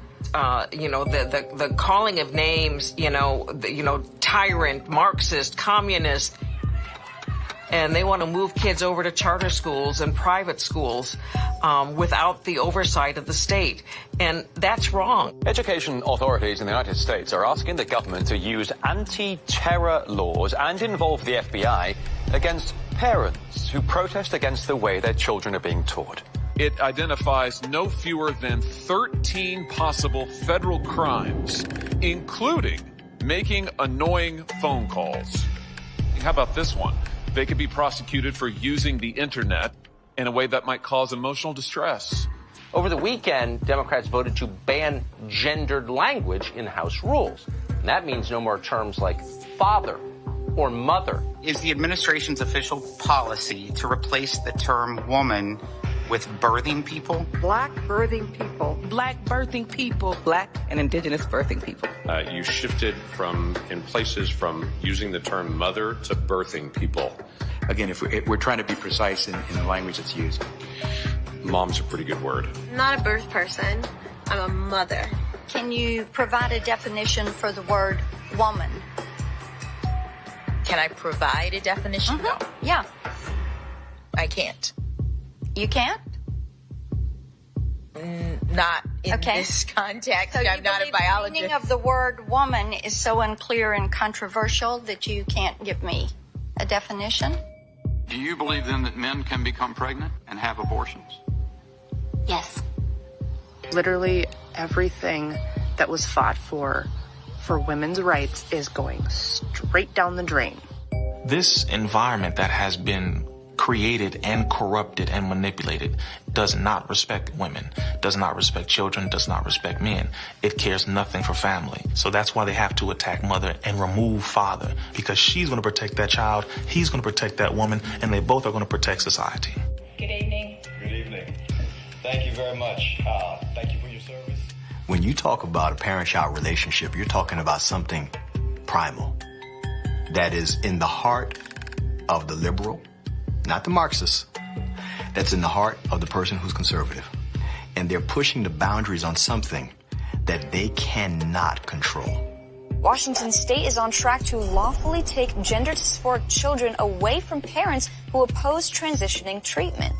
That is against the Constitution. The only time a parent loses their rights is if there's an extreme circumstance. It's severing the bond between the parent and the child. What they're doing is they're dividing families to take control of the children. The biggest offense against communism is the nuclear family. In Chapter 2 of his Communist Manifesto, Karl Marx wrote, "Abolition of the family. The bourgeois family will vanish as a matter of course."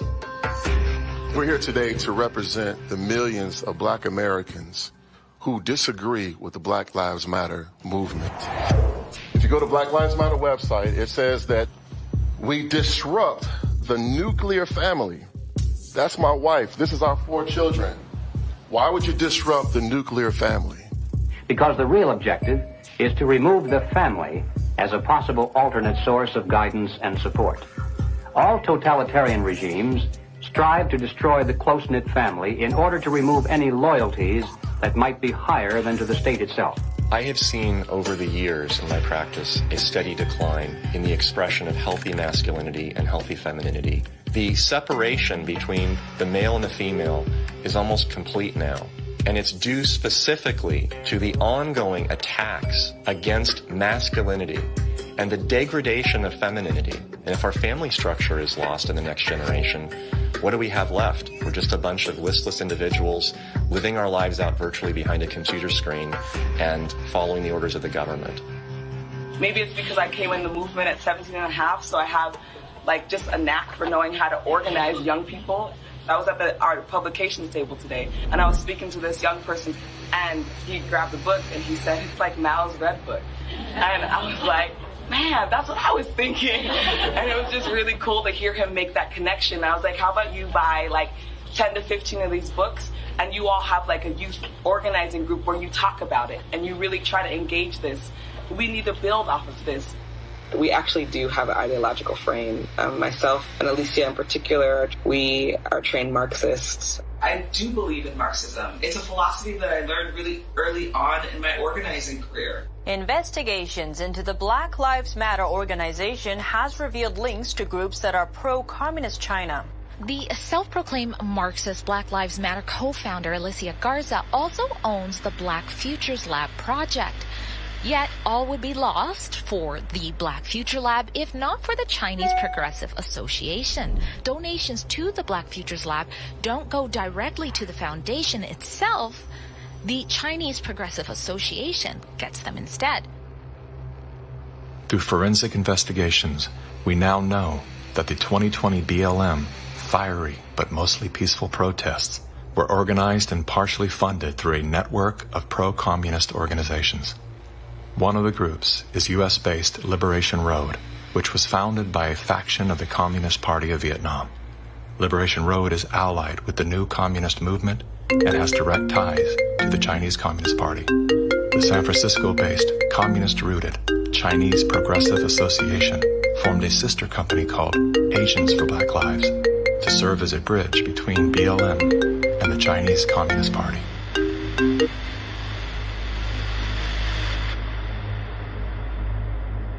I spent a lot of time with President Xi. He's deadly earnest about becoming the most significant, consequential nation in the world.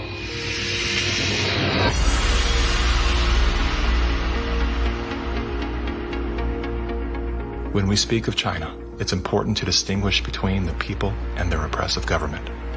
And while the Communist Party of China is undoubtedly America's greatest foreign adversary, it's crucial to recognize that the most urgent threat to the future of the United States resides within its own borders. We're so used to thinking in terms of the old-fashioned concepts of warfare, we fail to realize that the favorite weapons of communist conquest are instead propaganda. Do you know who the greatest propagator of disinformation in the history of the world is? The U.S. government. The slanted view of history. History has been written to tell us a certain story. The 1619 Project is trying to reframe that story. What these people are doing is subverting young black minds to think that the Revolutionary War was fought in order to preserve slavery. And it's based on something that simply isn't true. The tactics of internal subversion. I thought that America was racist. I thought it was patriarchal. I thought our capitalist society was just a means of exploiting people. And I thought all of these things because that is what I was told. The preaching of hatred to incite civil disorder. I want to tell you, Kavanaugh, you have released the whirlwind, and you will pay the price. A California man is facing federal charges for the attempted murder of Supreme Court Justice Brett Kavanaugh. Treason, blackmail, the smear. This is the first time Assange is being questioned over the rape allegations. The LA Times ran an article calling Larry Elder a black white supremacist. All committed by soldiers who wear no uniform and who claim to be loyal citizens of the target country marked for conquest from within. World War III that rages around us right now is a political war, an economic war, a psychological war, a spiritual war. As a matter of fact, the bomb, as a psychological weapon, is being dropped on the American people every single day. You probably assume you're safe. That could be a deadly mistake. Bracing for food shortages. And labor shortages. Shipping delays. Supply chain disruption. A new coronavirus variant. The worst virus variant. Ultra transmissible. It can kill you. It can kill you. A surge in crime. Acts of terrorism. Domestic terrorism. White terrorists. White supremacy. Mass shootings. And nuclear conflict. World War III. World War III. Vladimir Putin. Russia. Environmental doom. Fires, storms, and deadly floods. I don't want you to be hopeful. Science tells us we have 9 years. This storm will kill you. I want you to panic. It is promoting fear. It will kill your children. Feelings of fear. It will kill your pets. The world is a very terrifying place. Unless you get lucky. I want you to feel the fear I feel every day. Walk me through, if you would, what happens scientifically inside our minds when we're in a state of fear, and then how that affects our external choices and the direction of our lives. This is well known and well researched in the psychological literature and the psychiatric literature, that when someone is afraid, when someone is in a state of fear, that person cannot think rationally. You resort back to a more primitive way of making decisions, which is highly emotionally driven. And when you're placed in a chronic state of fear, as we have been, you end up in what I would call a traumatized state, meaning that you're not just momentarily scared, you are frozen. You have seen your ability to think critically suspended. The issue is not about COVID or vaccines or anything else. It's not that. That is the polarizing impulse that gives rise to our general sense of ill at ease, which then amplifies our willingness to fall for reflexive classifications like race or, the isms that we want to fight about. The more we can distract people by creating the illusion that says everything is fearful, the more we can manipulate the population.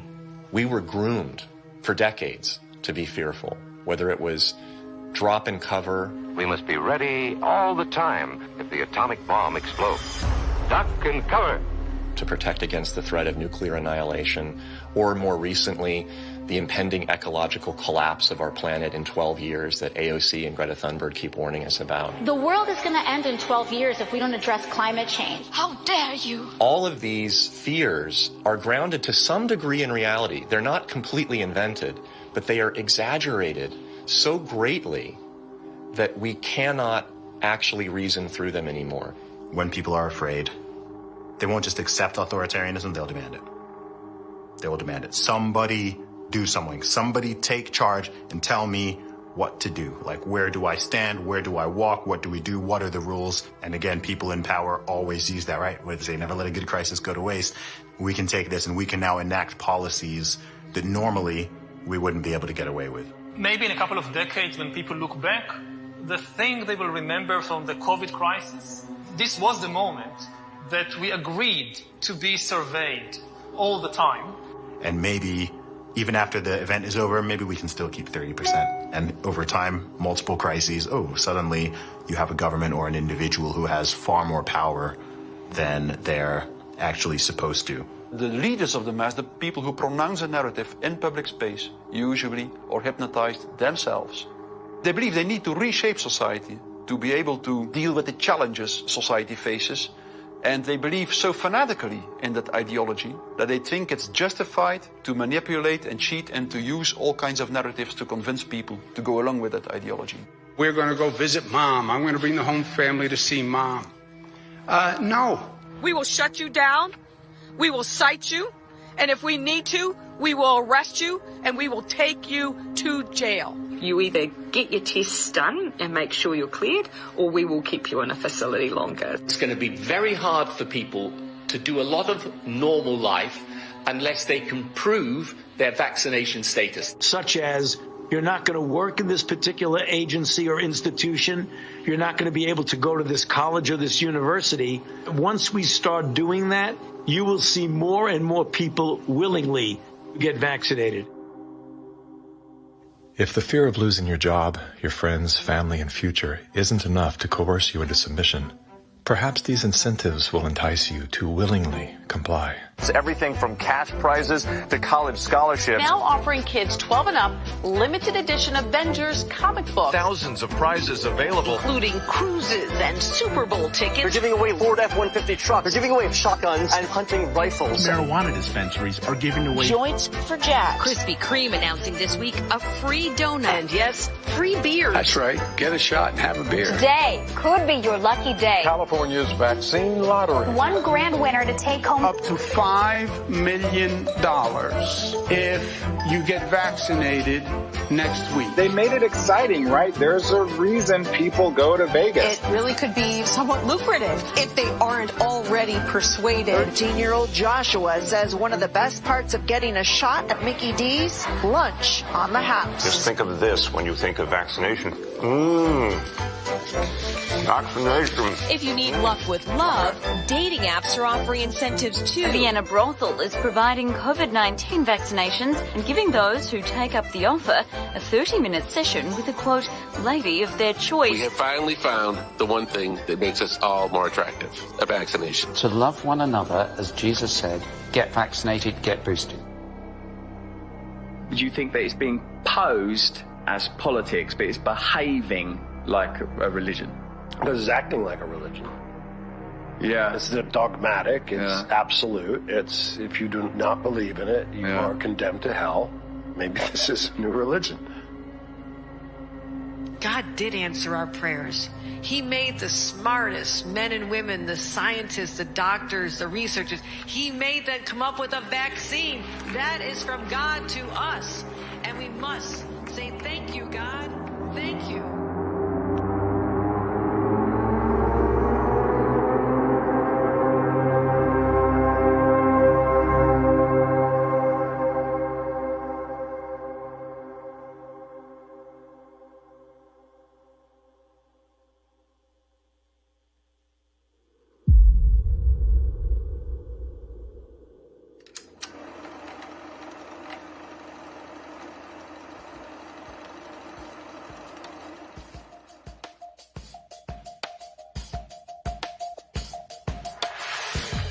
There was a time, and not too long ago, I think, when we could have pulled ourselves out of this without too great a sacrifice on the part of anyone. But we didn't. Instead, we slept. Everywhere I look, I see men and women who know that communists are making headway in this country. They know that something must be done and that someone must stand up to them. But they themselves do nothing. They remain silent because they're afraid that if they speak out, it'll be bad for business. They may lose a client. They may even lose their jobs. Or perhaps they're receiving a regular government check and already are too dependent upon some of the very people and programs they know they should oppose. We have now passed the point of painless solutions and parlor patriotism. Well, all right, so what do we do about it?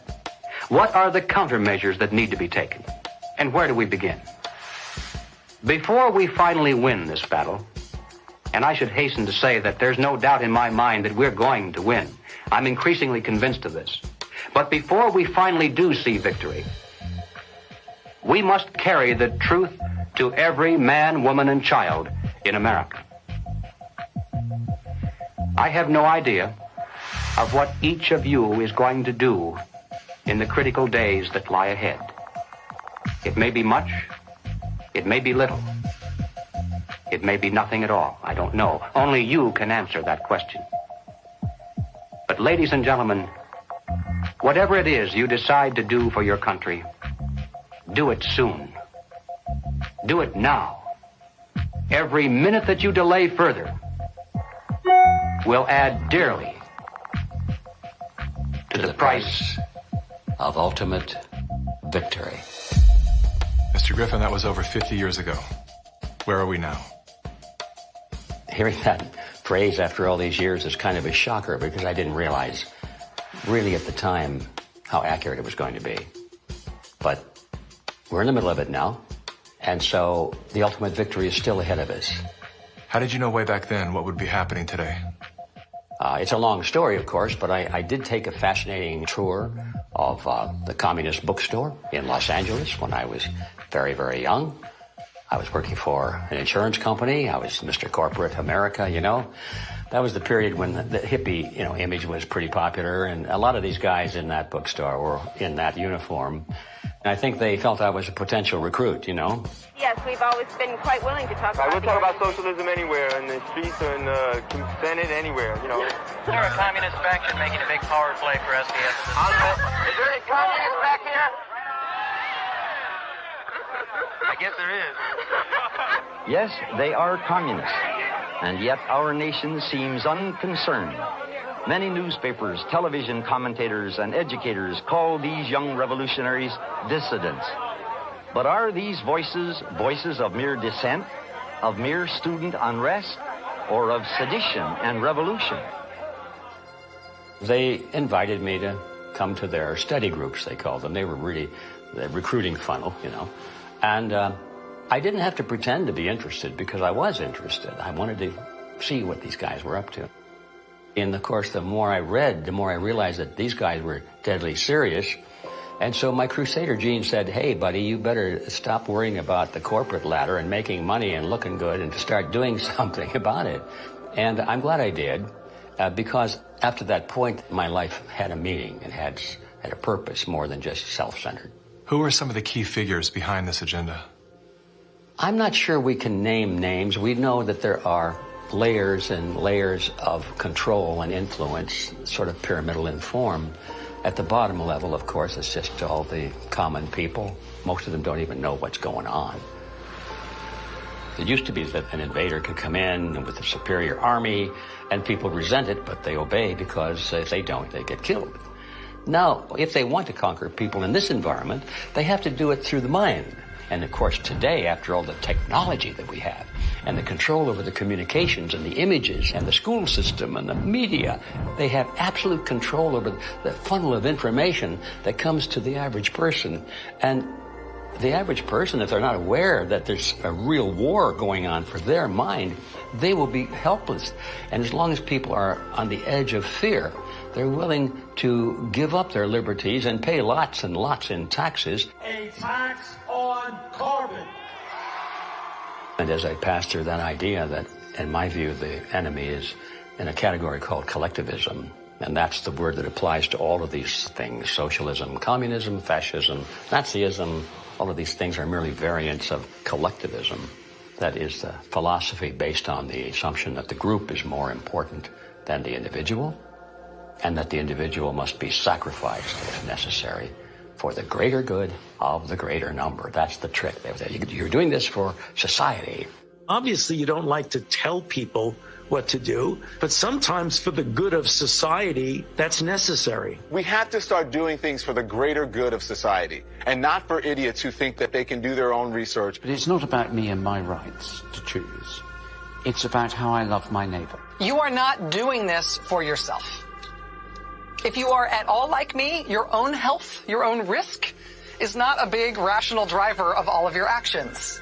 They trick us into thinking that if you act in your own self-interest, that somehow you are selfish.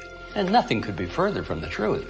Those of us who have discovered this trick long ago, we realize that enlightened self-interest comes into play. If you are acting out of self-interest, you soon discover that the best way to benefit yourself is to help other people. It does come back. The question is, how do we turn the ship around? I think that the path to political hell in America has been voting for the lesser of two evils. They create conflict because conflict creates fear and confusion, and out of that chaos, people are not too analytical. They'll just struggle for some quick answer, which is who you're going to vote for. That's usually the answer that's offered to them. They think that if you just vote for somebody, the right person, everything will go away. You cannot wait until there's a list of candidates that's published and you say, which one am I going to choose? You know, by that time the game is over. All those candidates have been selected before you were even aware. You've got to get into politics at the local level so you have some influence in which candidates are selected. And that starts at the grassroots level. You don't come in at the top, you come in at the bottom. If we do that job, we will influence both political parties just like our opponents do now. There is actually a way forward and a way out, but it's going to require work, and it's also going to require that we acknowledge that we have wronged ourselves, that we are part of this problem. It's not the government that caused this. The government facilitated it. What caused it was our being asleep at the wheel. Without taking accountability, we cannot move forward.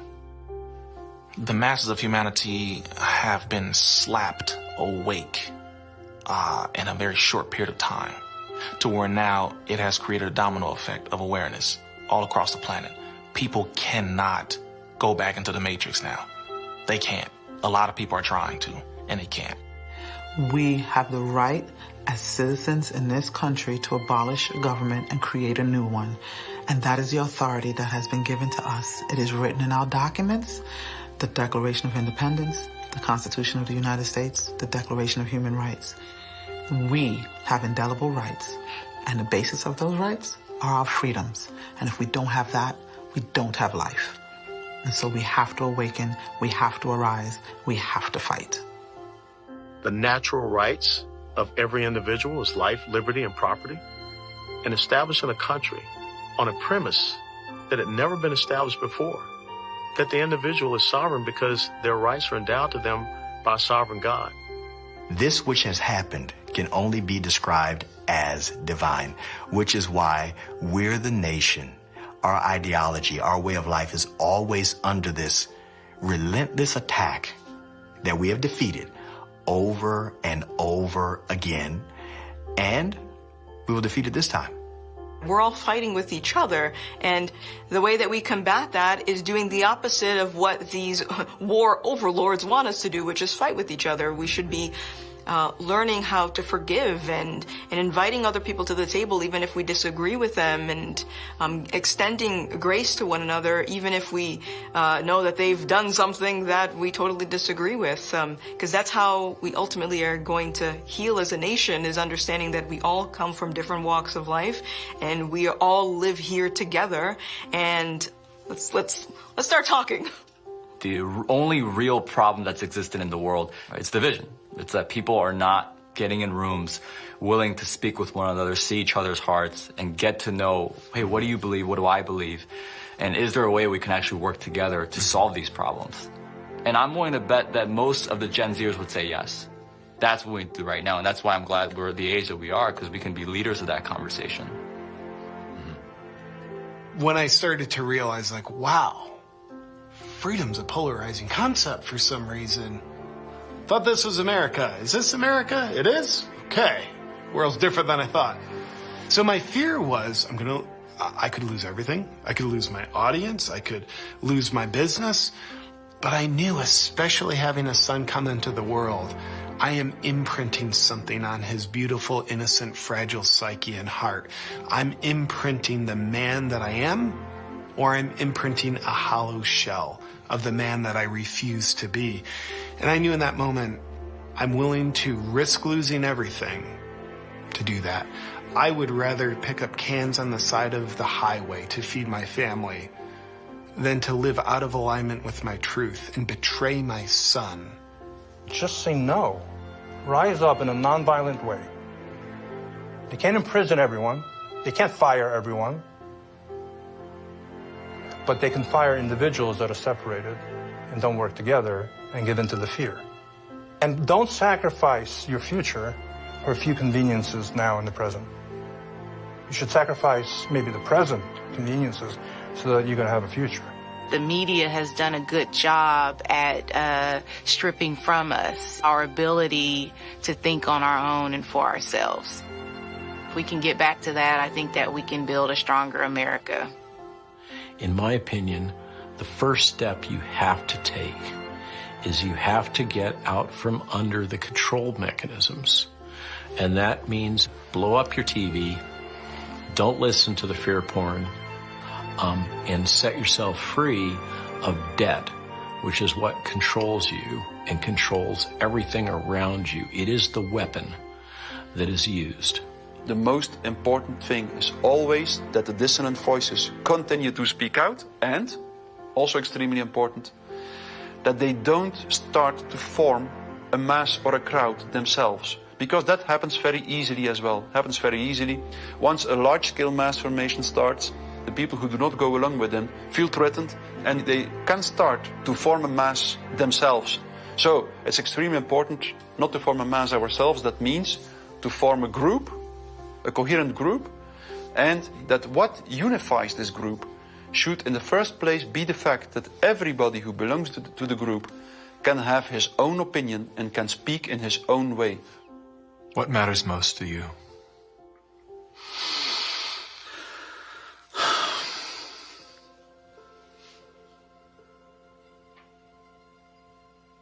I think what matters most to me is freedom. Freedom. I want as little laws as necessary to keep us from killing each other. I mean, I get it. There's crazy people out there. We have to find a balance. In the end, I want my children to live in a world where they're free to dream, to take risks, to fail, to succeed. Hardship strengthens us. We wouldn't have had the American Revolution and the beta model for the American Constitution, the beta model of a republic in the modern world, unless the tyranny of King George had been unbearable. All the good things in life usually are a result of some kind of a rebound against something that's very not good at all, very painful. I mean, I think about if someone had jumped in there and taken away my failures. I can't do what I'm doing now if someone had kept me from really hurting, really learning lessons that were hard to learn so that I would never make that mistake again. In a philosophical sense, we should be thankful for this movement that's happening, in spite of the fact that it's tragedy and it's hurting people and all that. But without it, we might just go right along in that pot and be boiled in time. But now the frog is jumping out, and we have a chance coming up here now to create a new vision, and it's going to be great. It's a bit cynical, but it is in the end good news that mass formation and totalitarianism always destroys itself in a relatively short time span. And the most important thing, of course, is that you have to make sure that the system does not destroy you before it destroys itself. Throughout history, it was always the very small minority. History has always been written by the 1% of the population. 15% of the population create history, and they follow the leadership, the thought leadership of 1%. But that 15% altogether is what changes history.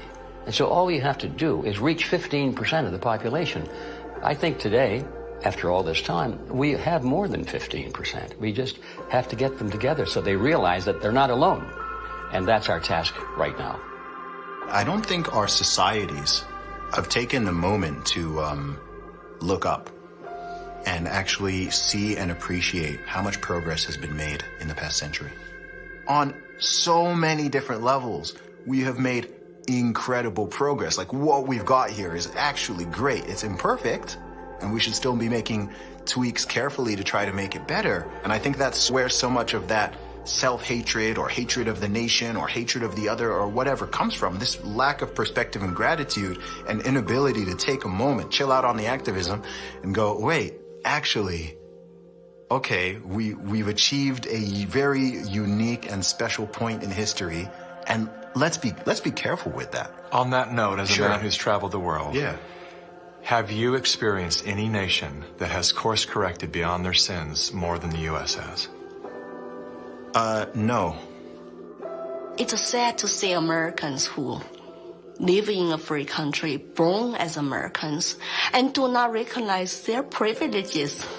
You are born American, a free country. You never suffered a starvation. And you need to go to other countries to find out why all the immigrants, millions of them, want to come here. What is happening in our backyard today, I experienced as an 11-year-old. I remember vividly all the promises that a guy named Castro gave on how 99% of the people swallowed the pill. He was going to save Cuba. I remember how he promised to the farmers, to the Guajiros, that you're going to own the land. I remember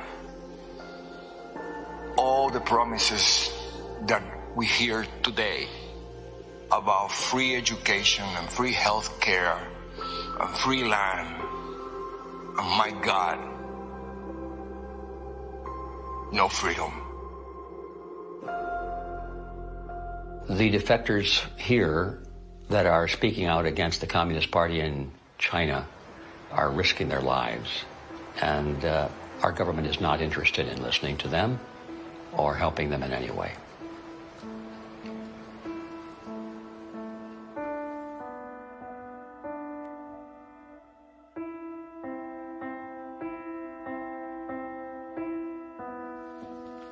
have been in America for 10 years. I saw a lot of Americans with wonderful hearts. America is a beacon of freedom. I'm happy living in this land to practice my religion and to have a peaceful life. That's my hope. America is last stand on earth for freedom. If we lose this country, the world will be a very dark place. I have 3 children in this country. I want to protect their American dream. So here I am, you know. I've noticed that every time you speak about America, your eyes fill with tears. I do love this country. No place to go. And I just hope people can hear my stories. For past 5 years, I've been telling the same thing. I have no political agenda here. I just want to live American dream and my children live American dream. Sorry about that.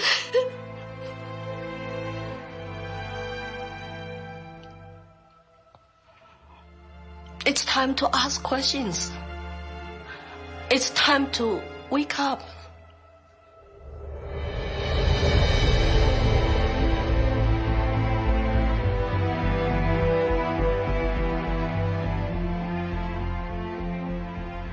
We've been brought together in this moment to face the urgent choice between dehumanization and rehumanization. Dehumanization requires us to do nothing. Nothing other than to allow that process to continue to the point of no return. Rehumanization, on the other hand, requires action. One action. To remember. To remember what we knew as children, when everything was possible, before our attention was captured, before the conditioning set in, before our nature was denied. There's nothing new we have to learn. All we have to do is to remember. And then take the hand of that memory and go out and stand on ground. Not concrete, not asphalt. Stand on ground and see if you can feel the heartbeat of a universe that conspired to give you life, so that you once again can feel the joy of being completely human.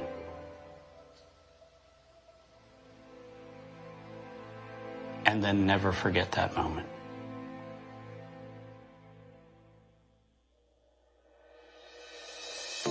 This is the moment for us to activate our innate ability to create solutions. That can only happen through the awareness of symbiosis, defined as a mutually beneficial relationship between different groups. All of life depends on relationships. Every living thing is in communication, from the stars to the planets, the earth, the plants, the elements, the insects, the animals, the humans, and every cell within us. Real change out there begins with real change inside. As Americans today, we are truly a privileged people in a privileged land. But with our blessings come responsibilities, and with responsibilities come risks. The challenge of our time is that we must accept both the responsibilities of our blessings and the risks involved in defending them for ourselves and for future generations. And we must do this without hesitation if we are to be worthy benefactors of that precious heritage of freedom passed on to us through the epic sacrifices of those who have gone before. Now, that is not flag waving, and it is not cliched patriotism. That's a simple statement of the obligations of citizenship in this glorious land, our land, which with God's help we shall preserve.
Please welcome to the stage, father, filmmaker, and creator of the Plandemic series and the Great Awakening films, but most importantly, my husband, Mickey Willis.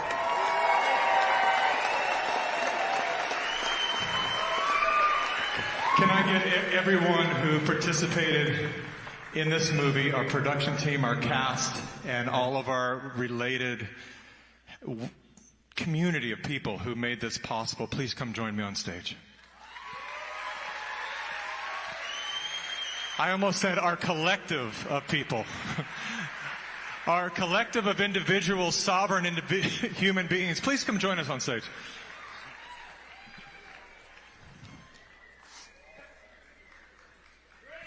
That's a lot of people. That's a lot of people. That's what it takes to accomplish this. And I want to say, as everyone's coming up, none of the Plandemic series would be possible without you. It was the people who took the projects, that took them when all the gatekeepers were saying that the world shouldn't look at these movies, and it was you, the people, who shared them around the world and made Plandemic 1 the most seen independent movie in history. And look at us today, 3 years later. I want to say thank you to the mainstream media for all the work that you've done to promote us by trying not to promote us.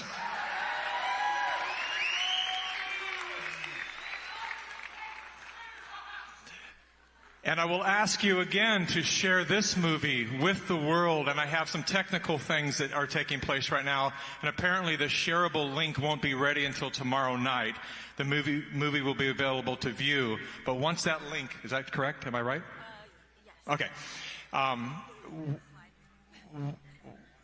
Once the movie is ready to download, please share it far and wide and don't stop sharing it.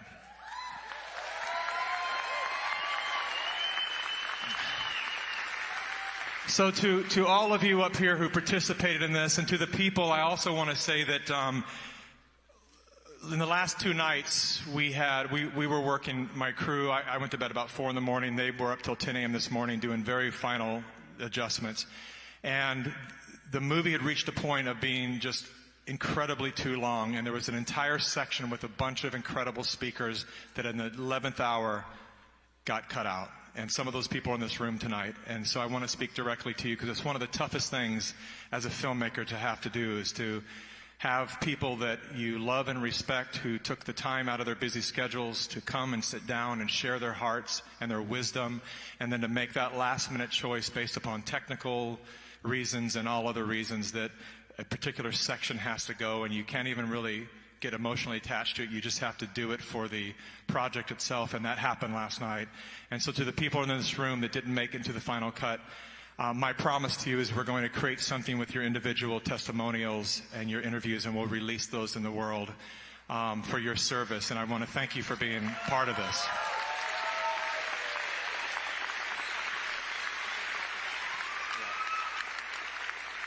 And I'll turn the mic over here for a second to my absolutely stunning wife, so she can tell you a little something about these sponsors here. Yes, thank you so much to all of our sponsors. As we said before, this night would not be possible without you. So thank you so much to the Highwire who rocked the live stream. I hope millions of people around the world, I think 130 countries were tuned in to the live stream, and I don't know what our numbers are, but that's incredible. And then, of course, Freedom Law School, thank you so much. Thank you so much, Freedom Law School. And Get Fierce Now, Rebel Lion, Give, Send, Go, Infinite, Dr. Sherry Tenpenny, all of our sponsors, thank you so much. We couldn't do it without you. And before my final words here, I just wanted to walk the mic over here to say hi to Lily.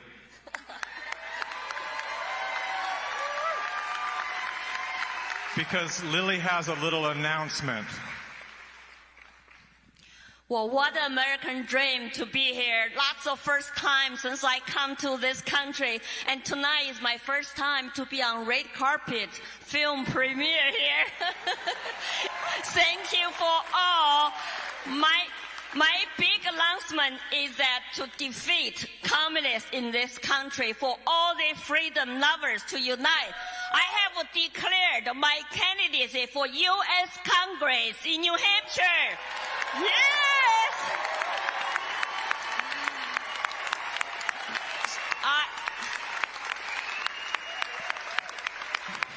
So if you have cell phone right now, I need 1 million Americans who love this country donate $10 each tonight. LilyTongWilliams.com. Thank you. Thank you. I want to give a very deep thanks to my crew, and there's several crews, because we have our crew from our Rebel Lion crew. I won't get naming everybody because then I'll forget names on the way home. I'll start punching myself in the face. I don't want to do that. I just want to say, you know who you are. You know how hard you worked. You know it's incredible to be in partnership with all of you. We're developed, because my movies and everything are for free, we've developed a company it's a win-win. So we have an incredible supplement called Fierce Immunity that is helping to restore natural immunity, all the damage that's been done to our natural immunity. And we have the best formulators on the planet, and it just might be the best product of its nature in the world. And it's available out there. But I just want to say thank you to the entire crew, everyone who put so much work in, and Dell on the high wire, and everyone up here right now. It is a community effort to do something like this and to continue doing this. And I hold the vision, and I want to put this out there for those of you to hold this vision with us here on the stage.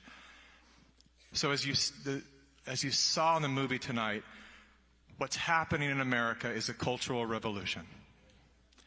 And when I first stumbled onto this, when I was on the road with Bernie Sanders, it really took me a long time to even consider that it was possible. I thought the word communism was just this ridiculous. Come on, America?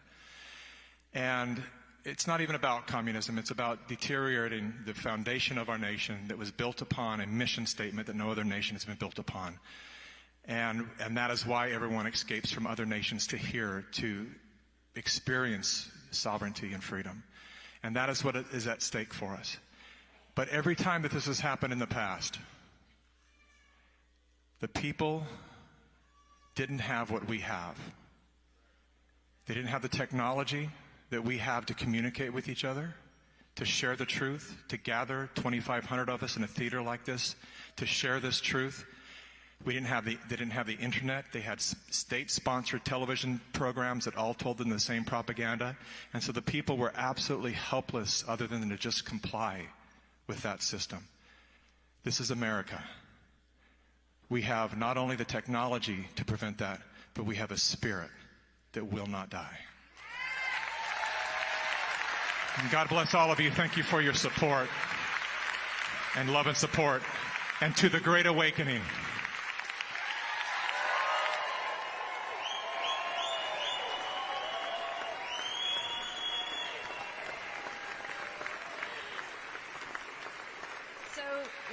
Lastly, and then we can all go enjoy ourselves.